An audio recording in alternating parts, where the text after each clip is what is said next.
ಎಲ್ರಿಗೂ ನಮಸ್ಕಾರ. ಸಿನಿಮಾ ಕಾರ್ಯಕ್ರಮ ಅಂದಾಗ ಒಂದು ಕಡೆ ಖುಷಿ ಆದರೆ ಇನ್ನೊಂದು ಕಡೆ ಜವಾಬ್ದಾರಿ ಹೆಚ್ಚಾಗ್ತದೆ. ಯಾಕೆಂದರೆ ಸಿನಿಮಾ ಆಡಿಯನ್ಸ್ಗಿಂತ ಹೆಚ್ಚಾಗಿ ಸಿನಿಮಾ ಕಷ್ಟಪಟ್ಟು ಮಾಡಿರುವಂಥ ಟೀಮು, ಪ್ರೊಡ್ಯೂಸರ್ಸು, ಅವ್ರ ಜವಾಬ್ದಾರಿ ಹೆಚ್ಚಿರ್ತದೆ. ಎಲ್ಲರೂ ಅವ್ರವ್ರ ಜೀವನ ನೋಡ್ಕೊಳ್ತಾರೆ. ಆದರೆ ನಿರ್ಮಾಪಕ ಅನ್ಸ್ಕೊಂಡವನು ಮಾತ್ರ ಎಲ್ಲ ಖಾಲಿ, ಅಂಗಡಿಯೆಲ್ಲ ಖಾಲಿ ಆದರೂ ಅಂಗಡಿ ಹೊರಗಡೆ ನಿಂತಿರ್ತಾನೆ. ಸೊ ಹಂಗಾಗಿ ಇವತ್ತಿನ ಸಿನಿಮಾ ಜಾಲಿ, ಇಡೀ ಟೀಮ್ಗೆ ಆಲ್ ದಿ ಬೆಸ್ಟ್ ಹೇಳ್ತೀನಿ ನಾನು. ಅದೇ ರೀತಿ ನನಗೆ ಬಂದಾಗಲೂ ಹೇಳಿದೆ, ಈಗ ಸಿನಿಮಾ ಬಿಸ್ನೆಸ್ ಏನಂತ ಚೆನ್ನಾಗಿಲ್ಲ, ಸೊ ಹಂಗಾಗಿ ಜವಾಬ್ದಾರಿಯಿಂದ ಮಾಡಿ ಅಂತ ಕಾರ್ಯಕ್ರಮಕ್ಕೆ ಕರೆದಿದ್ದಾರೆ. ನಾನು ಅವ್ರಿಗೆ ಧನ್ಯವಾದ ಹೇಳ್ತೇನೆ. ಅದೇ ರೀತಿ ಪ್ರವೀಣ್ ಅವರು ಹೇಳ್ತಾಯಿದ್ರು ನಮಗೆ ಸಿನಿಮಾ ಕ್ವಾಲಿಟಿ ಅನ್ನೋ ವಿಚಾರಕ್ಕೆ ಬಂದಾಗ 100%. ಯಾಕೆಂದರೆ ನಾನು ಏನೇ ಕೆಲಸ ಮಾಡಲಿ ನಮ್ಮ ಹೆಸರು ಉಳ್ಕೊಳ್ಳೋ ರೀತಿ ನಾವು ಕೆಲಸ ಮಾಡಬೇಕು. ನನ್ನ ಪ್ರಕಾರ ಸಿನಿಮಾಗೆ ಯಾರಾದರೂ ಒಬ್ಬ ಹೀರೋ ಇದ್ದರೆ ಅದು ಪ್ರೊಡ್ಯೂಸರ್ ಹೀರೋ. ಇದು ಯಾರೇನು ಮಾತಾಡಿದ್ರೂ ಪರವಾಗಿಲ್ಲ, ನನಗೆ ಅನಿಸಿರುವಂಥದ್ದು. ಏಕೆಂದರೆ ಯಾರೇನೇ ಕೆಲಸ ಮಾಡಿದ್ರು ಬಿಟ್ಟರು ಕೂಡ ಅಲ್ಟಿಮೇಟ್ಲಿ ಅಟ್ ದಿ ಎಂಡಲ್ಲಿ ದುಡ್ಡಿದ್ರೆ ಮಾತ್ರ ಸಿನಿಮಾ. ದುಡ್ಡು ಹಾಕೋನಿಗೆ ಫಸ್ಟು ಗೌರವ ಸಿಕ್ಕಿದಾಗ ಇಡೀ ಸಿನಿಮಾಕ್ಕೆ ಗೌರವ ಸಲ್ದಂಗೆ ಆಗ್ತದೆ. ತದನಂತರ ನಿರ್ಮಾಪಕರು, ಆದ ನಂತರ ನಿರ್ದೇಶಕರು ಬರ್ತಾರೆ. ಡೈರೆಕ್ಟರ್ಗಳಿಗೆ ಒಂದು ಕ್ಲಾರಿಟಿ ತಲೆಯಲ್ಲಿರಬೇಕು. ಏನು ಈ ಹಿಂದೆ ನೀನಾಸಂ ಸತೀಶ್ ಅವ್ರು ಹೇಳಿದರು ಏನಂತ, ಒಂದು ಕ್ಲಾರಿಟಿ ಇರಬೇಕು ಸಿನಿಮಾ ಬಗ್ಗೆ. ನಾವು ಒಂದು ಜಮೀನು ತೊಗೊಳ್ತಾ ಇದ್ದೀವಿ ಅಂದರೆ ಪೇಪರ್ನ ಲೀಗಲಿಗೆ ಕೊಡ್ತೀವಿ, ಲೀಗಲಿಗೆ ಕೊಟ್ಟು ಲಿಟಿಗೇಷನ್ ಇದೆಯಾ ತಿಳ್ಕೊತೀವಿ, EC ಚೆಕ್ ಮಾಡ್ತೀವಿ. ಒಂದು ಹೆಣ್ಣು ತರಬೇಕಾದ್ರೂ ಅಷ್ಟೇ, ಅಥವಾ ಒಂದು ಹೆಣ್ಣು ಒಬ್ಬ ಗಂಡು ಮದುವೆ ಮಾಡಬೇಕಾದ್ರೂ ಪೂರ್ವಾಪರ ಎಲ್ಲ ನೋಡ್ತೀವಿ. ಸೋಷಿಯಲ್ ಮೀಡಿಯಲ್ಲಿ ಒಬ್ಬರನ್ನ ಫಾಲೋ ಮಾಡಬೇಕಾದ್ರೂ ಅವ್ರ ಹಿಂದೆ ಮುಂದೆ ಎಲ್ಲ ಚೆಕ್ ಮಾಡಿ ಫಾಲೋ ಮಾಡ್ತೀವಿ. ಸಿನಿಮಾ ಅಂತ ಬಂದಾಗ ಡೆಫಿನೆಟಾಗಿ ಒಂದು ಎಜುಕೇಷನ್ನು ಪ್ರತಿಯೊಬ್ಬರಿಗೂ ಇರಬೇಕಾಗ್ತದೆ. ಯಾಕೆ ಒಂದು ಸಿನಿಮಾ ರಿಲೀಸ್ ಆದಮೇಲೆ ಒಂದು ಶುಕ್ರವಾರಕ್ಕೆ ನಿಲ್ಲುತ್ತೋ ಅಥವಾ 5-6 ಶುಕ್ರವಾರಕ್ಕೆ ಹೋಗ್ತದೋ ಗೊತ್ತಿಲ್ಲ. ಆದರೆ ಆ ಸಿನಿಮಾ ಗೆಲ್ಸ್ಕೊಳ್ಳೋಂಥ ಶಕ್ತಿ ಇರುವಂಥದ್ದು ಯಾರು ಪ್ರೊಡ್ಯೂಸರ್ನ ಅಥವಾ ಹೀರೋ ಅಥವಾ ಕಲಾವಿದರುಗಳಿಗೆ ನೀವು ಕತೆ ನರೇಟ್ ಮಾಡಬೇಕಾದ್ರೆ ಏನು ಅಂದ್ಕೊಂಡು ನರೇಟ್ ಮಾಡಿರ್ತೀರಿ, ನೀವು ಡೈರೆಕ್ಷನ್ ಮಾಡಬೇಕಾದ್ರೆ ನೀವು ಎಕ್ಸಿಕ್ಯೂಷನಲ್ಲಿ ಯಾವ ರೀತಿ ಮಾಡಿರ್ತೀರಿ ಅನ್ನೋ ಕ್ಲಾರಿಟಿ ನಿಮ್ಗಳಿಗಿರಬೇಕು ಸಿನಿಮಾ ಟೆಕ್ನಿಕಲ್ ಟೀಮ್ಗೆ. ಇವಾಗ ನಮ್ಮಂಥವ್ರು ಯಾಕೆ ಸಿನಿಮಾಯಿಂದ ಬ್ರೇಕ್ ತೊಗೊಂಡಿದ್ದೀವಿ ಅಂದರೆ, ಸೊ ಮ್ಯಾಕ್ಸಿಮಮ್ ಸಿನಿಮಾಗಳು ಒಂದು 300-350 ಸಿನಿಮಾಗಳು ಬರ್ತಾಯಿದೆ. ಅದರಲ್ಲಿ ಎಷ್ಟು ಓಡ್ತಾ ಇದೆ, ಎಷ್ಟು ಓಡ್ತಾ ಇಲ್ಲ, ಎಷ್ಟು ಜನ ದುಡ್ಡು ಮಾಡ್ತಾ ಇದ್ದಾರೆ, ಎಷ್ಟು ಜನ ನಷ್ಟ ಅನುಭವಿಸ್ತಾ ಇದ್ದಾರೆ. ನಮ್ಮ ಏನು ಚೇಂಬರ್ ಲೀಸ್ಟ್ ಬಾದರ್ಡ್. ಸೊ ನಾನು ಪ್ರತಿಯೊಬ್ಬರಲ್ಲೂ ಮನವಿ ಮಾಡ್ಕೊಳ್ಳೋದೇನು ಅಂದರೆ, ಸಂಪಾದನೆ ಮಾಡೋದು ಭಾಳ ಕಷ್ಟ ಇದೆ, ಉಳಿಸ್ಕೊಂಡು ಹೋಗೋದು ಭಾಳ ಕಷ್ಟಪಟ್ಟು ಉಳಿಸ್ಕೋಬೇಕು. ಹಂಗೇನಾದ್ರು ಸಿನಿಮಾ ಮಾಡಿನೇ ನಾನು ಸಂಪಾದನೆ ಮಾಡ್ತೀನಿ, ಸಿನಿಮಾ ಮಾಡೋ ಒಂದು ಹುಚ್ಚಿದ್ರೆ ಆ ಹುಚ್ಚು ಒಳ್ಳೆ ರೀತಿಯಲ್ಲಿ ಇರಬೇಕೇ ಹೊರತು ಶೋಕಿಯಾಗಿ ಯಾವತ್ತೂ ಕನ್ವರ್ಟ್ ಆಗಬಾರ್ದು. ಯಾಕೆಂದರೆ ನಾನು ಎಲ್ಲ ಕಡೆ ಹೇಳ್ತೀನಿ, ನಾವು ಮಾತಾಡಿದಾಗ ನಮ್ಮ ಮಾತು ಕೆಲವೊಬ್ಬರಿಗೆ ಬೇಜಾರಾಗ್ತದೆ, ಇನ್ನು ಕೆಲವೊಬ್ಬರಿಗೆ ಖುಷಿ ಸಿಗ್ತದೆ. ಬೇಜಾರಾಗೋ ಕ್ಯಾಟಗರಿ ಬಗ್ಗೆ ನಾನು ತಲೆನೇ ಕೆಡಿಸ್ಕೊಳ್ಳಲ್ಲ. ಯಾರು ಖುಷಿ ಪಟ್ಟು ನಮ್ಮ ಮಾತನ್ನ ಸೀರಿಯಸ್ ಆಗಿ ತೊಗೊಳ್ತಾರೆ ಅಂಥವ್ರ ಜೊತೆಲಿ ನಾವಿರ್ತೀವಿ. ಈಗ ಜಾಲಿ ಸಿನಿಮಾ ನಾನು ನೋಡಿದೆ, ಏನು ಟ್ರೈಲರ್ ಖುಷಿ ಆಯಿತು, ಎಫರ್ಟ್ಸ್ ಹಾಕಿದಿರಿ.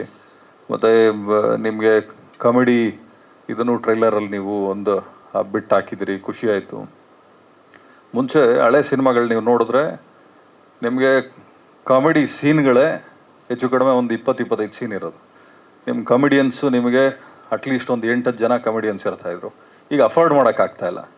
ಕಾಮಿಡಿಯನ್ಸ್ ಎಲ್ಲ ಹೆಚ್ಚು ಕಡಿಮೆ 5 ಲಕ್ಷ 6 ಲಕ್ಷ ಪರ್ ಡೇ ತೊಗೊಳ್ಳೋರು ಇದ್ದಾರೆ, 50,000ಕ್ಕೆ ನಮಗೆ ಆ್ಯಕ್ಟ್ ಮಾಡುವಂಥವ್ರು ಇದ್ದಾರೆ. ಬಟ್ ಎಲ್ಲದಕ್ಕಿಂತ ಹೆಚ್ಚಾಗಿ ಸಿನಿಮಾಗೆ ಬೆಲೆ ಕೊಡಬೇಕಾಗ್ತದೆ, ಕತೆಗೆ ಬೆಲೆ ಕೊಡಬೇಕಾಗ್ತದೆ. ತದನಂತರ ನಮ್ಮ ಸ್ವಾರ್ಥನೂ ಯೋಚನೆ ಮಾಡಬೇಕಾಗ್ತದೆ. ಒಂದು ಸಿನಿಮಾ ಗೆದ್ದರೆ ಮಾತ್ರ ಒಂದು ಇಡೀ ತಂಡಕ್ಕೆ ಹೆಸರು ಸಿಗ್ತದೆ. ಈಗ ಒಂದು ಸಿನಿಮಾ ರಿಲೀಸ್ ಮಾಡ್ಬೇಕಾದ್ರೆ ಹೆಬ್ಬುಲಿ ಸಿನಿಮಾ, ನೀವು ಹೇಳ್ದಂಗೆ ಹೆಬ್ಬುಲಿಯಲ್ಲೇ ನೀವು ಪರಿಚಯ ಆಗಿದ್ದು. ನಾನು ಸಿನಿಮಾಗೆ ಸುದೀಪ್ ಸರ್ ಜೊತೆಲಿ ಕ್ಲ್ಯಾಪ್ ಮಾಡೋಕ್ಕೆ ಹೋಗಿದ್ದು, ಕೊನೆಗೆ ಆ ಸಿನಿಮಾಗೆ ಪ್ರೊಡ್ಯೂಸರ್ ಆಗಿಬಿಟ್ಟೆ ನಾನು. ಕೊನೆಗೆ ರಿಲೀಸ್ ಟೈಮಲ್ಲಿ ನಮಗೆ ನೋಟ್ ಬ್ಯಾನ್ ಆಯಿತು, GST ಇಂಪ್ಲಿಮೆಂಟ್ ಆಯಿತು. ಅದಾದಮೇಲೆ ರಾಬರ್ಟ್ ಬಂದಾಗ ಕೋವಿಡ್ ಇತ್ತು. ಅವತ್ತು ಹೆಲ್ತ್ ಮಿನಿಸ್ಟರ್ ಇದ್ದರು ಸುಧಾಕರ್ ಸರು. ಅವ್ರ ಹತ್ರ ಹೋಗಿ ರಿಕ್ವೆಸ್ಟ್ ಮಾಡಿ, ಸರ್ ಸಿನಿಮಾ ರಿಲೀಸ್ ಮಾಡ್ತಾಯಿದ್ದೀವಿ, ಮತ್ತು ಥಿಯೇಟ್ರ್ ಏನಾದರೂ ಕ್ಲೋಸ್ ಮಾಡ್ತೀರಾ ಅಂತ. ಇಲ್ಲಪ್ಪ, ಇನ್ನೊಂದು 3 ವೀಕ್ಸ್ ಇಲ್ಲ. ಆ 3 ವೀಕ್ಸ್ ಗ್ಯಾಪಲ್ಲಿ ನಾವು ಯಾವ ಮಟ್ಟಕ್ಕೆ ಪಬ್ಲಿಸಿಟಿ ಮಾಡಿದ್ವಿ ಅಂದರೆ, ಈಗ ನೀವು ವಿಜಯನಗರ, ಗೋವಿಂದರಾಜನಗರ ನೋಡಿದ್ರೆ ಹೆಂಗೆ ಬ್ಯಾನರ್ಗಳು ರಾರಾಜಿಸ್ತವೆ, ಅದೇ ರೀತಿ ನಮ್ಮ ಪಬ್ಲಿಸಿಟಿ ಇಡೀ ಕರ್ನಾಟಕ ಪೂರ್ತಿ ಹಾಕಿದ್ವಿ. ಅದಾದಮೇಲೆ ಮದಗಜ ಆ ಟೈಮ್ ಬಂದಾಗ ಮತ್ತೆ ಸೆಕೆಂಡ್ ವೇವ್ ಕೋವಿಡ್ ಸ್ಟಾರ್ಟ್ ಆಯಿತು, ಉಪಾಧ್ಯಕ್ಷ ಮಾಡಿದ್ವಿ. ಸೊ ಎಲ್ಲ ಟೈಮಲ್ಲೂ ಒಂದೊಂದು ಅಬ್ಸ್ಟೆಕಲ್ಸ್ ಇತ್ತು. ಏನೇ ಅಬ್ಸ್ಟೆಕಲ್ಸ್ ಇದ್ದರೂ ನಮಗೆ ಬರೋವಂಥ ದುಡ್ಡು ನಮಗೆ ಬಂತು, ನಮ್ಗೇನು ಗೌರವ ಸಿಕ್ತು, ನಮ್ಮ ಗುರಿ ಏನಿತ್ತು ಅಲ್ಲಿಗೆ ನಾವು ಡೆಫಿನೆಟಾಗಿ ತಲುಪಿದ್ವಿ. ಯಾಕೆಂದರೆ ನಮ್ಗೆ ಇಲ್ಲಿ ಕ್ಲಾರಿಟಿ ಇತ್ತು. ಪ್ರೊಡ್ಯೂಸರ್ಸ್ಗಳಿಗೆ ಒಂತಲ್ಲಿ ಹಿಡ್ಕೋಬೇಕಾಗ್ತದೆ ಪ್ರತಿಯೊಬ್ಬರೂ ಕೂಡ. ಸಿನಿಮಾಕ್ಕೆ ಗೌರವ ಕೊಟ್ಟು ಸಿನಿಮಾಕ್ಕೆ ನೀವು ಸೇವಕರಾದರೆ ಖಂಡಿತವಾಗ್ಲೂ ಸಿನಿಮಾ ನಿಮಗೆ ಸೇವೆ ಮಾಡ್ತದೆ. ನೀವು ಸಿನಿಮಾಕ್ಕೆ ಸೇವಕರಾಗಲಿಲ್ಲ, ನಾವೇನಾದರೂ ಸಿನಿಮಾಕ್ಕೆ ಶೋಕಿನ ತಲೆಯಲ್ಲಿ ಹಿಡ್ಕೊಂಡು ಬಂದರೆ ಖಂಡಿತವಾಗ್ಲೂ ಸೈಡಿಗೆ ತಳ್ಬಿಟ್ಟು ಇನ್ನೊಬ್ಬನ ಕರೀತದೆ ಸಿನಿಮಾ ಇಂಡಸ್ಟ್ರಿ. ಸೊ ಹಂಗಾಗಿ ಭಾಳ ಜವಾಬ್ದಾರಿಯಿಂದ ಮಾಡಬೇಕಾಗ್ತದೆ ಸಿನಿಮಾಗಳನ್ನ. ಸರಿ, ಈಗ ಏನಾಗ್ತದೆ, ಮೋರೋವರ್ ಆಡಿಯನ್ಸ್ಗಳಿಗೆ ಆಪ್ಷನ್ಸ್ ಜಾಸ್ತಿ ಇದೆ. ಈಗ ಪ್ರತಿಯೊಬ್ಬರು ಫೋನಲ್ಲಿ ತೆಗೆದು ನೋಡಿದ್ರು ಕೂಡ ಯೂಟ್ಯೂಬ್ ಇರ್ತದೆ, ಇನ್ಸ್ಟಾಗ್ರಾಮ್ ಇರುತ್ತೆ, ಫೇಸ್ಬುಕ್ ಇರ್ತದೆ. ಪ್ರತಿಯೊಬ್ಬರಿಗೂ ಎಂಟರ್ಟೈನ್ಮೆಂಟು ಫಿಂಗರ್ ಟಿಪ್ಪಲ್ಲಿದೆ ಸರ್. ಮುಂಚೆ ಥಿಯೇಟ್ರಿಗೆ ಬರೋರು ಎಂಟರ್ಟೈನ್ಮೆಂಟ್ಗೆ, ಇಲ್ಲ ವೀಕೆಂಡ್ ಆದರೆ ಪಬ್ಗಳಿಗೆ ಹೋಗೋರು. ಇವಾಗೇನು ನಿಮ್ಗೇನು ತಲೆ ಕೆಡಿಸ್ಕೊಳ್ಳೋಂಗಿಲ್ಲ. ನಿಮಗೆ IPL ಸೀಸನ್ ಅಂತ ಸ್ಟಾರ್ಟ್ ಆಗಿದೆ, ಫುಟ್ಬಾಲ್ ಸೀಸನ್ ಈಗ ಮುಗೀತು, ಇನ್ನು ಅದೇ ರೀತಿ ನಿಮಗೆ ಬಿಗ್ ಬಾಸ್ ಸೀಸನ್ ಸ್ಟಾರ್ಟ್ ಆಗ್ತದೆ, ಇನ್ನೊಂದು ಯಾವುದೋ ಚಾನಲಲ್ಲಿ ಇನ್ನೊಂದು ರಿಯಾಲಿಟಿ ಶೋ ಸ್ಟಾರ್ಟ್ ಆಗ್ತದೆ. ಹೀರೋಗಳು ನಾವೊಂದು 10-15 ಕೋಟಿ ಕೊಟ್ಟು ನಾವು ಅವ್ರನ್ನ ಎಂಗೇಜ್ ಮಾಡಿದಾಗ ಅವ್ರೋಗಿ ಇನ್ನೊಂದು ಯಾವುದೋ ರಿಯಾಲಿಟಿ ಶೋ ಅಲ್ಲಿ ಕೂತಿರ್ತಾರೆ. ಸಿನಿಮಾಕ್ಕೆ ಜನ ನೋಡೋಕ್ಕೆ ಬಂದಾಗ ಟಿ ವಿಯಲ್ಲೇ ಫ್ರೀಯಾಗಿ ಬರ್ತಾರಲ್ಲ, ಥಿಯೇಟ್ರಿಗೆ ಯಾಕೆ ಬರಬೇಕು? ಸೊ ಎಂಟರ್ಟೈನ್ಮೆಂಟು ನಿಮಗೆ ಓವರ್ ಫೀಡ್ ಆಗ್ತಾ ಇದೆ. ಈಗ ನಿಮಗೆ ಮಳೆ ಬಿದ್ದಿದ ತಕ್ಷಣ ಹಿಂಗೆ ಬೆಂಗಳೂರು 10 ನಿಮಿಷದ ಮಳೆಗೆ ಮುಳುಗೋಗ್ಬಿಡ್ತದೆ. ಹಂಗೆ ನಮ್ಮ ಸಿನಿಮಾಗಳು ಹೆಂಗಾಗಿದೆ ಅಂದರೆ, ಪ್ರತಿ ಶುಕ್ರವಾರಕ್ಕೆ ಒಂದು 8ರಿಂದ 10 ಸಿನಿಮಾಗಳಿರ್ತವೆ, ಒಂದು ವರ್ಷಕ್ಕೆ 300ರಿಂದ 400 ಸಿನಿಮಾಗಳಿರ್ತವೆ. ಅದರಲ್ಲಿ ಯಾರು ಬಂದರೂ, ಯಾರು ಬದುಕಿದ್ರು, ಯಾರು ಹಾಳಾದರೂ ಗೊತ್ತೇ ಆಗಲ್ಲ. ತರುಷ್ ಅವರು ಹೀರೋ ಆಗಿ ಕೂಡ ಆ್ಯಕ್ಟ್ ಮಾಡಿದ್ದಾರೆ, ಡೈರೆಕ್ಟರ್ ಆಗಿ ಕೂಡ ರೆಸ್ಪಾನ್ಸಿಬಿಲಿಟಿ ಸಿನಿಮಾ ಮೇಲೆ ತೋರಿಸಿದ್ದಾರೆ. ಭಾಳ ಖುಷಿ ಆಗ್ತದೆ. ಬ್ರಿಡ್ಜ್ ಯಾದವ್ ಅಂತ ಹೆಸರೇ ಭಾಳ ಚೆನ್ನಾಗಿದೆ ಪ್ರೊಡ್ಯೂಸರ್ದು. ಮತ್ತು ನಾಗಮಣಿ ಅಂತ, ನಾಗವೇಣಿ ನಿರ್ಮಾಪಕರು, ಹೀರೋ ಕಮ್ ಡೈರೆಕ್ಟರ್ ನೀವೇ ಇದ್ದೀರಿ. ಇನ್ನು ನೀವು ಸಿನಿಮಾ ಬಗ್ಗೆ ಹೇಳಬೇಕು. ಮೊದಲನೇದಾಗಿ ಇಂದಿನ ಜಾಲಿ ಟ್ರೈಲರ್ ಲಾಂಚ್ ಕಾರ್ಯಕ್ರಮಕ್ಕೆ ಬಂದಿರುವ ಶ್ರೀಯುತ ಉಮಾಪತಿ ಶ್ರೀನಿವಾಸ್ ಅಣ್ಣ ಅವ್ರಿಗೆ ನನ್ನ ತುಂಬ ಹೃದಯದ ಸ್ವಾಗತ. ಏನಂದರೆ, ಇವತ್ತು ತುಂಬ ಬ್ಯುಸಿ ಶೆಡ್ಯೂಲ್ಸಲ್ಲಿ ಕೂಡ ಒಂದು ಹೊಸ ಪ್ರತಿಭೆಗಳಿಗೆ, ಇಲ್ಲಿರೋರೆಲ್ಲ ಆಲ್ಮೋಸ್ಟ್ ಹೊಸ ಪ್ರತಿಭೆಗಳೇ, ಅವ್ರಿಗೆ ಸಪೋರ್ಟ್ ಆಗಲಿ ಅಂತ ಅವ್ರು ಬಂದು ನಿಂತಿದ್ದಾರೆ. ಸೊ ಅದೇ ನಮಗೆ ಒಂದು ದೊಡ್ಡ ಶಕ್ತಿಯಾಗಿ ಇದೆ. ಸೊ ಅಣ್ಣ ಹೇಳಿದ್ದೆಲ್ಲ ಕರೆಕ್ಟು, ಹೌದು. ಇತ್ತೀಚೆಗೆ ಹಲವಾರು ಜನ ಥಿಯೇಟ್ರಿಗೆ ಬರ್ತಾ ಇಲ್ಲ, ಧಾವಿಸ್ತಾ ಇಲ್ಲ. ಬಟ್ ಒಂದು ವಿಷಯ ಏನಂದರೆ ಅಣ್ಣ, ಥಿಯೇಟ್ರ್ ಹತ್ರ ಬರ್ತಾ ಇಲ್ಲ ಅಂದ್ರಲ್ಲ, ಅದಕ್ಕೆ ನಮ್ಮ ಮನೇಲಿ ಎಲ್ಲರ ಮನೆಯಲ್ಲೂ ಪೂಜೆ ರೂಮ್ ಇರುತ್ತೆ. ಸೊ ಎಲ್ಲರೂ ಪೂಜೆ ಮಾಡ್ತಾ ಇರ್ತಾರೆ. ಬಟ್ ದೇವಸ್ಥಾನಕ್ಕೆ ಹೋಗೋದು ಯಾರೂ ಬಿಡಲ್ಲ. ಯಾಕೆ ಅಂದರೆ ಅಲ್ಲೊಂದು ವೈಬ್ ಸಿಗುತ್ತೆ. ಸೊ ಅದೇ ರೀತಿ OTT ಪ್ರತಿಯೊಬ್ಬರ ಮನೆಯಲ್ಲೂ ಇರುತ್ತೆ, ಫೋನು, ಎಲ್ಲರೂ ಇದರಲ್ಲೂ ಎಂಟರ್ಟೈನ್ಮೆಂಟ್ ಸಾಕಷ್ಟು ಬರ್ತಾ ಇದ್ದಾವೆ. ಆದರೆ ಆ ಥಿಯೇಟ್ರಿಗೆ ಹೋಗೋ ವೈಬು ಮತ್ತು ಒಂದು 2-3 ಅವರು ಅವ್ರಿಗೆ ಆ ಚಿಂತೆ ಎಲ್ಲ ಬಿಟ್ಟು, ಮತ್ತು ಅವ್ರಿಗೇನು ಟೆನ್ಷನ್ಸ್ ಇರುತ್ತೋ ಅದನ್ನೆಲ್ಲ ಬಿಟ್ಟು ಅವ್ರು ನೋಡ್ತಾರಲ್ಲ, ಆ ಒಂದು ಫೀಲು ಅವ್ರ ಮನೆಗಳಲ್ಲಿ ಕೊಡಲ್ಲ. ಸೊ ಹಾಗಾಗಿ ನಾನು ಪ್ರೇಕ್ಷಕರಲ್ಲಿ ಕೇಳ್ಕೊಳ್ಳೋದು, ಥಿಯೇಟ್ರಿಗೆ ಬಂದು ಸಿನಿಮಾಗೆ ನೋಡಿ ಅಂತ ಈ ಥರ ಹೇಳೋಕ್ಕೆ ಇಷ್ಟಪಡ್ತೀನಿ. ಮತ್ತು ಇಂಥ ಲೆಜೆಂಡ್ರಿ ಪ್ರೊಡ್ಯೂಸರ್ ಬಂದು ನಮ್ಮ ಸಿನಿಮಾಗೆ ಇವತ್ತು ಟ್ರೈಲರ್ ಲಾಂಚ್ ಮಾಡಿದ್ದಕ್ಕೆ ತುಂಬ ಧನ್ಯವಾದ ಅಣ್ಣ. ಹೋಲ್ ಜಾಲಿ ಟೀಮಿಂದ ಧನ್ಯವಾದ. ದುಡ್ಡಿಲ್ಲ ಅಂದರೆ ಈಗ ಏನಾಗ್ತದೆ, ರಾಜಕಾರಣಿ ಅಂದಮೇಲೆ ಕಾಸು ಕೇಸು ಎಲ್ಲ ಎರಡೂ ಇಲ್ಲ ಅಂದರೆ ರಾಜಕಾರಣಿ ಆಗಲ್ಲ. ಸಿನಿಮಾದವರು ಅಂದರೆ ಕಾಸು ಇಲ್ಲದೆ ಸಿನಿಮಾದವರು ಆಗಲ್ಲ. ಯಾಕಂದರೆ ಮೇಂಟೆನೆನ್ಸು, ಬಾಡಿಗೆ, ಅವು ಇವು 108 ಕಮಿಟ್ಮೆಂಟ್ ಇರ್ತದೆ. ಯಾಕೆ ಆ ಮಾತು ಹೇಳಿದೆ ಅಂದರೆ, ಈಗ ನಾವೇ ಮನೇಲಿ ಕುತ್ಕೊಂಡು ಸಿನಿಮಾ ನೋಡಬೇಕಾದ್ರೆ ನನಗೆಲ್ಲ ಸಿನಿಮಾಗಿಂತ ಭಾಳ ಖುಷಿ ಕೊಡುವಂಥದ್ದು 2 ಸಿನಿಮಾ ನಮ್ಮ ಬ್ಯಾನರಲ್ಲಿ ಮಾಡಿರೋದು. ಒಂದಲ್ಲ ಎರಡಲ್ಲ, ಎರಡನೇದು ಉಪಾಧ್ಯಕ್ಷ. ಇವೆರಡು ಸಿನಿಮಾ ಕಾಮಿಡಿ ಮೇಲೆ ವರ್ಕ್ ಮಾಡಿದ್ವಿ. ಈಗ ನೀವೇ ಯೋಚನೆ ಮಾಡಬೇಕು, ಒಬ್ಬ ಚಿಕ್ಕಣ್ಣ ಅನ್ನೋರನ್ನ ನ್ಯಾಚುರಲ್ ಸ್ಟಾರ್ ಅಂತ ನಾವು ಲಾಂಚ್ ಮಾಡಿದ್ದೀವಿ ಅಂದರೆ ಅದು ನಮ್ಮ ಧೈರ್ಯ. ಯಾಕಂದರೆ ನಮ್ಮ ಸಿನಿಮಾ ಮೇಲಿರೋ ಮರ್ಯಾದೆ, ಸಿನಿಮಾ ಮೇಲಿರೋ ನಂಬಿಕೆ, ಆ ಸ್ಕ್ರಿಪ್ಟ್ಗೆ ಹೆಚ್ಚು ಕಡಿಮೆ 2 ವರ್ಷ ವರ್ಕ್ ಮಾಡಿದ್ವಿ. ಈಗ ಸೀನ್ಗಳು ಬರೀಬೇಕಾದ್ರೆ ಡೈರೆಕ್ಟ್ರುಗಳು ಕಾಮಿಡಿ ಮೇಲೆ ಸೀನ್ಗಳು ಬರೀಬೇಕಾಗ್ತದೆ, ಸಿನಿಮಾ ಕತೆ ಮಾಡಬೇಕಾಗ್ತದೆ.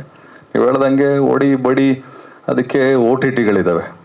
ಸೆನ್ಸರ್ ಇಲ್ಲದೆ ನೀವೊಂದು ಸಿನಿಮಾಕ್ಕೆ ಏನಾದರೂ ಒಂದು ಕಾಮಿಡಿ ಮಾಡಬೇಕಾದ್ರೂ ಒಂದು ಪದ ವ್ಯತ್ಯಾಸ ಆದರೂ ಸೆನ್ಸರ್ ಅಲ್ಲೇ ಹಿಡ್ದಾಕ್ತಾರೆ. ಬೀಯಿಂಗ್ ಅ ಪ್ರೊಡ್ಯೂಸರ್ ನಾನು ಜಗಳ ಮಾಡಿ ನನ್ನ ಸೀನ್ನ ನಾನು ಉಳಿಸ್ಕೊಂಡಿದ್ದೀನಿ ಸಿನಿಮಾಕ್ಕೆ. ಡೈರೆಕ್ಟರ್ಗಳು ಮರ್ತೋಗ್ಬಿಟ್ಟಿರ್ತಾರೆ. ನಾನು ಕೂತ್ಕೊಂಡು ಒಂದ್ಸಲಿ ಕತೆ ಕೇಳಿದ್ಮೇಲೆ ಯಾವ ಕಥೆಯಲ್ಲಿ ಏನೇನಿದೆ, ಯಾವ ಡೈಲಾಗ್ ಇದೆ ನನ್ನ ತಲೆಯಲ್ಲಿ ಹಿಡ್ಕೋತೀನಿ. ಅದು ಬಿಟ್ಟು ಬೇರೆ ಏನೇ ಕೇಳಿದ್ರು ನನಗೆ ನೆನಪಿರಲ್ಲ. ವ್ಯಾಪಾರ ಅನ್ನೋದು ಒಂದೇ ನನಗೆ ನೆನಪಿರೋದು, ಸಂಬಂಧಗಳು ನೆನಪಿರ್ತದೆ.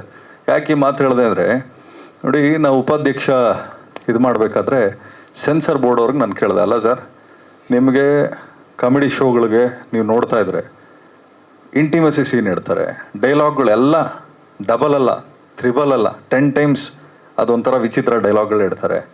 ನಿಮಗೆ ಅಡ್ವರ್ಟೈಸ್ಮೆಂಟ್ಸ್ ತುಂಬ ಇಂಟಿಮೆಸಿ ಸೀನ್ ಇಡ್ತಾರೆ. ನಾವು ಸಿನಿಮಾದಲ್ಲಿ ಒಂದೇ ಒಂದು ಚಿಕ್ಕ ಸೀನ್ ಇಟ್ಬಿಟ್ರೆ ಕಟ್ ಮಾಡಿಸ್ತಾರೆ. ಆ ಬೋರ್ಡಲ್ಲಿ ಕೂತಿರೋರು ಯಾರು, ಆರ್ಟಿಸ್ಟ್ಗಳೇ ಕೂತ್ಕೊಳ್ತಾರೆ ಅಲ್ಲಿ. ಅವ್ರು ನಮ್ಮ ಹತ್ರ ವಾದ ಮಾಡ್ತಾರೆ ನೀವು ಡಿಲೀಟ್ ಮಾಡಬೇಕು ಅಂತ, ಒಂದು ಚಿಕ್ಕ ಪದನ ಡಿಲೀಟ್ ಮಾಡಬೇಕು ಅಂತಾರೆ. ಈಗ ಕಾಮಿಡಿ ನಾವು ಯಾಕೆ ಇಂಪಾರ್ಟೆನ್ಸ್ ಕೊಡಬೇಕು ಅಂದರೆ, ಸಿನಿಮಾಕ್ಕೆ ಬರೋವಂಥವ್ರು ಯಾರು ಸ್ಟ್ರೆಸ್ ತೊಗೊಳಕ್ಕೆ ಬರಲ್ಲ, ಸ್ಟ್ರೆಸ್ ಬಸ್ಟ್ರಾಗಿ ಸಿನಿಮಾ ನೋಡೋಕ್ಕೆ ಬರ್ತಾರೆ.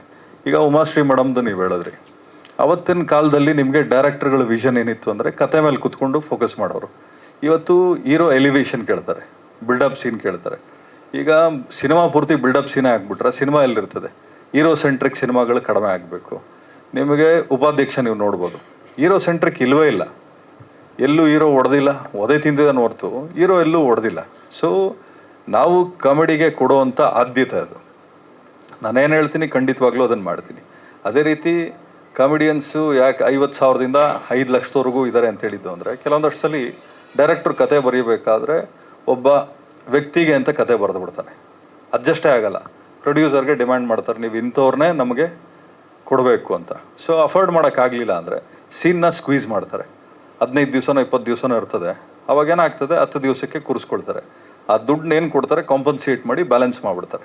ಅದಾಗಬಾರ್ದು ಅಂತಂದರೆ ಕೆಲವೊಂದಷ್ಟು ಒಳ್ಳೆ ಸಿನಿಮಾಗಳಿಗೆ ಸ್ವಲ್ಪ ಪ್ರೊಡ್ಯೂಸರ್ನು ಗಮನದಲ್ಲಿ ಇಟ್ಕೊಂಡು, ಅಥವಾ ಡೈರೆಕ್ಟರ್ಗಳು ಅಷ್ಟೇ ಬರೀ ಹೀರೋ ಸೆಂಟ್ರಿಕ್ಕು ಮಾಸ್ ಬಿಟ್ಟು ಕಾಮಿಡಿ ಬಗ್ಗೆ, ಮಾರಲ್ಸ್ ಬಗ್ಗೆ ಸಿನಿಮಾ, ಏನು ಮಾರಲ್ ಏನು ಎಲ್ಲ ಸೀನಲ್ಲೂ ಇರಬೇಕಾಗಿಲ್ಲ, ಅಟ್ಲೀಸ್ಟ್ ಒಂದೊಂದು ಸಾರ್ಟ್ ಆಫ್ ಇದರಲ್ಲಿ ಆದ್ಯತೆ ಕೊಡಬೇಕಾಗ್ತದೆ.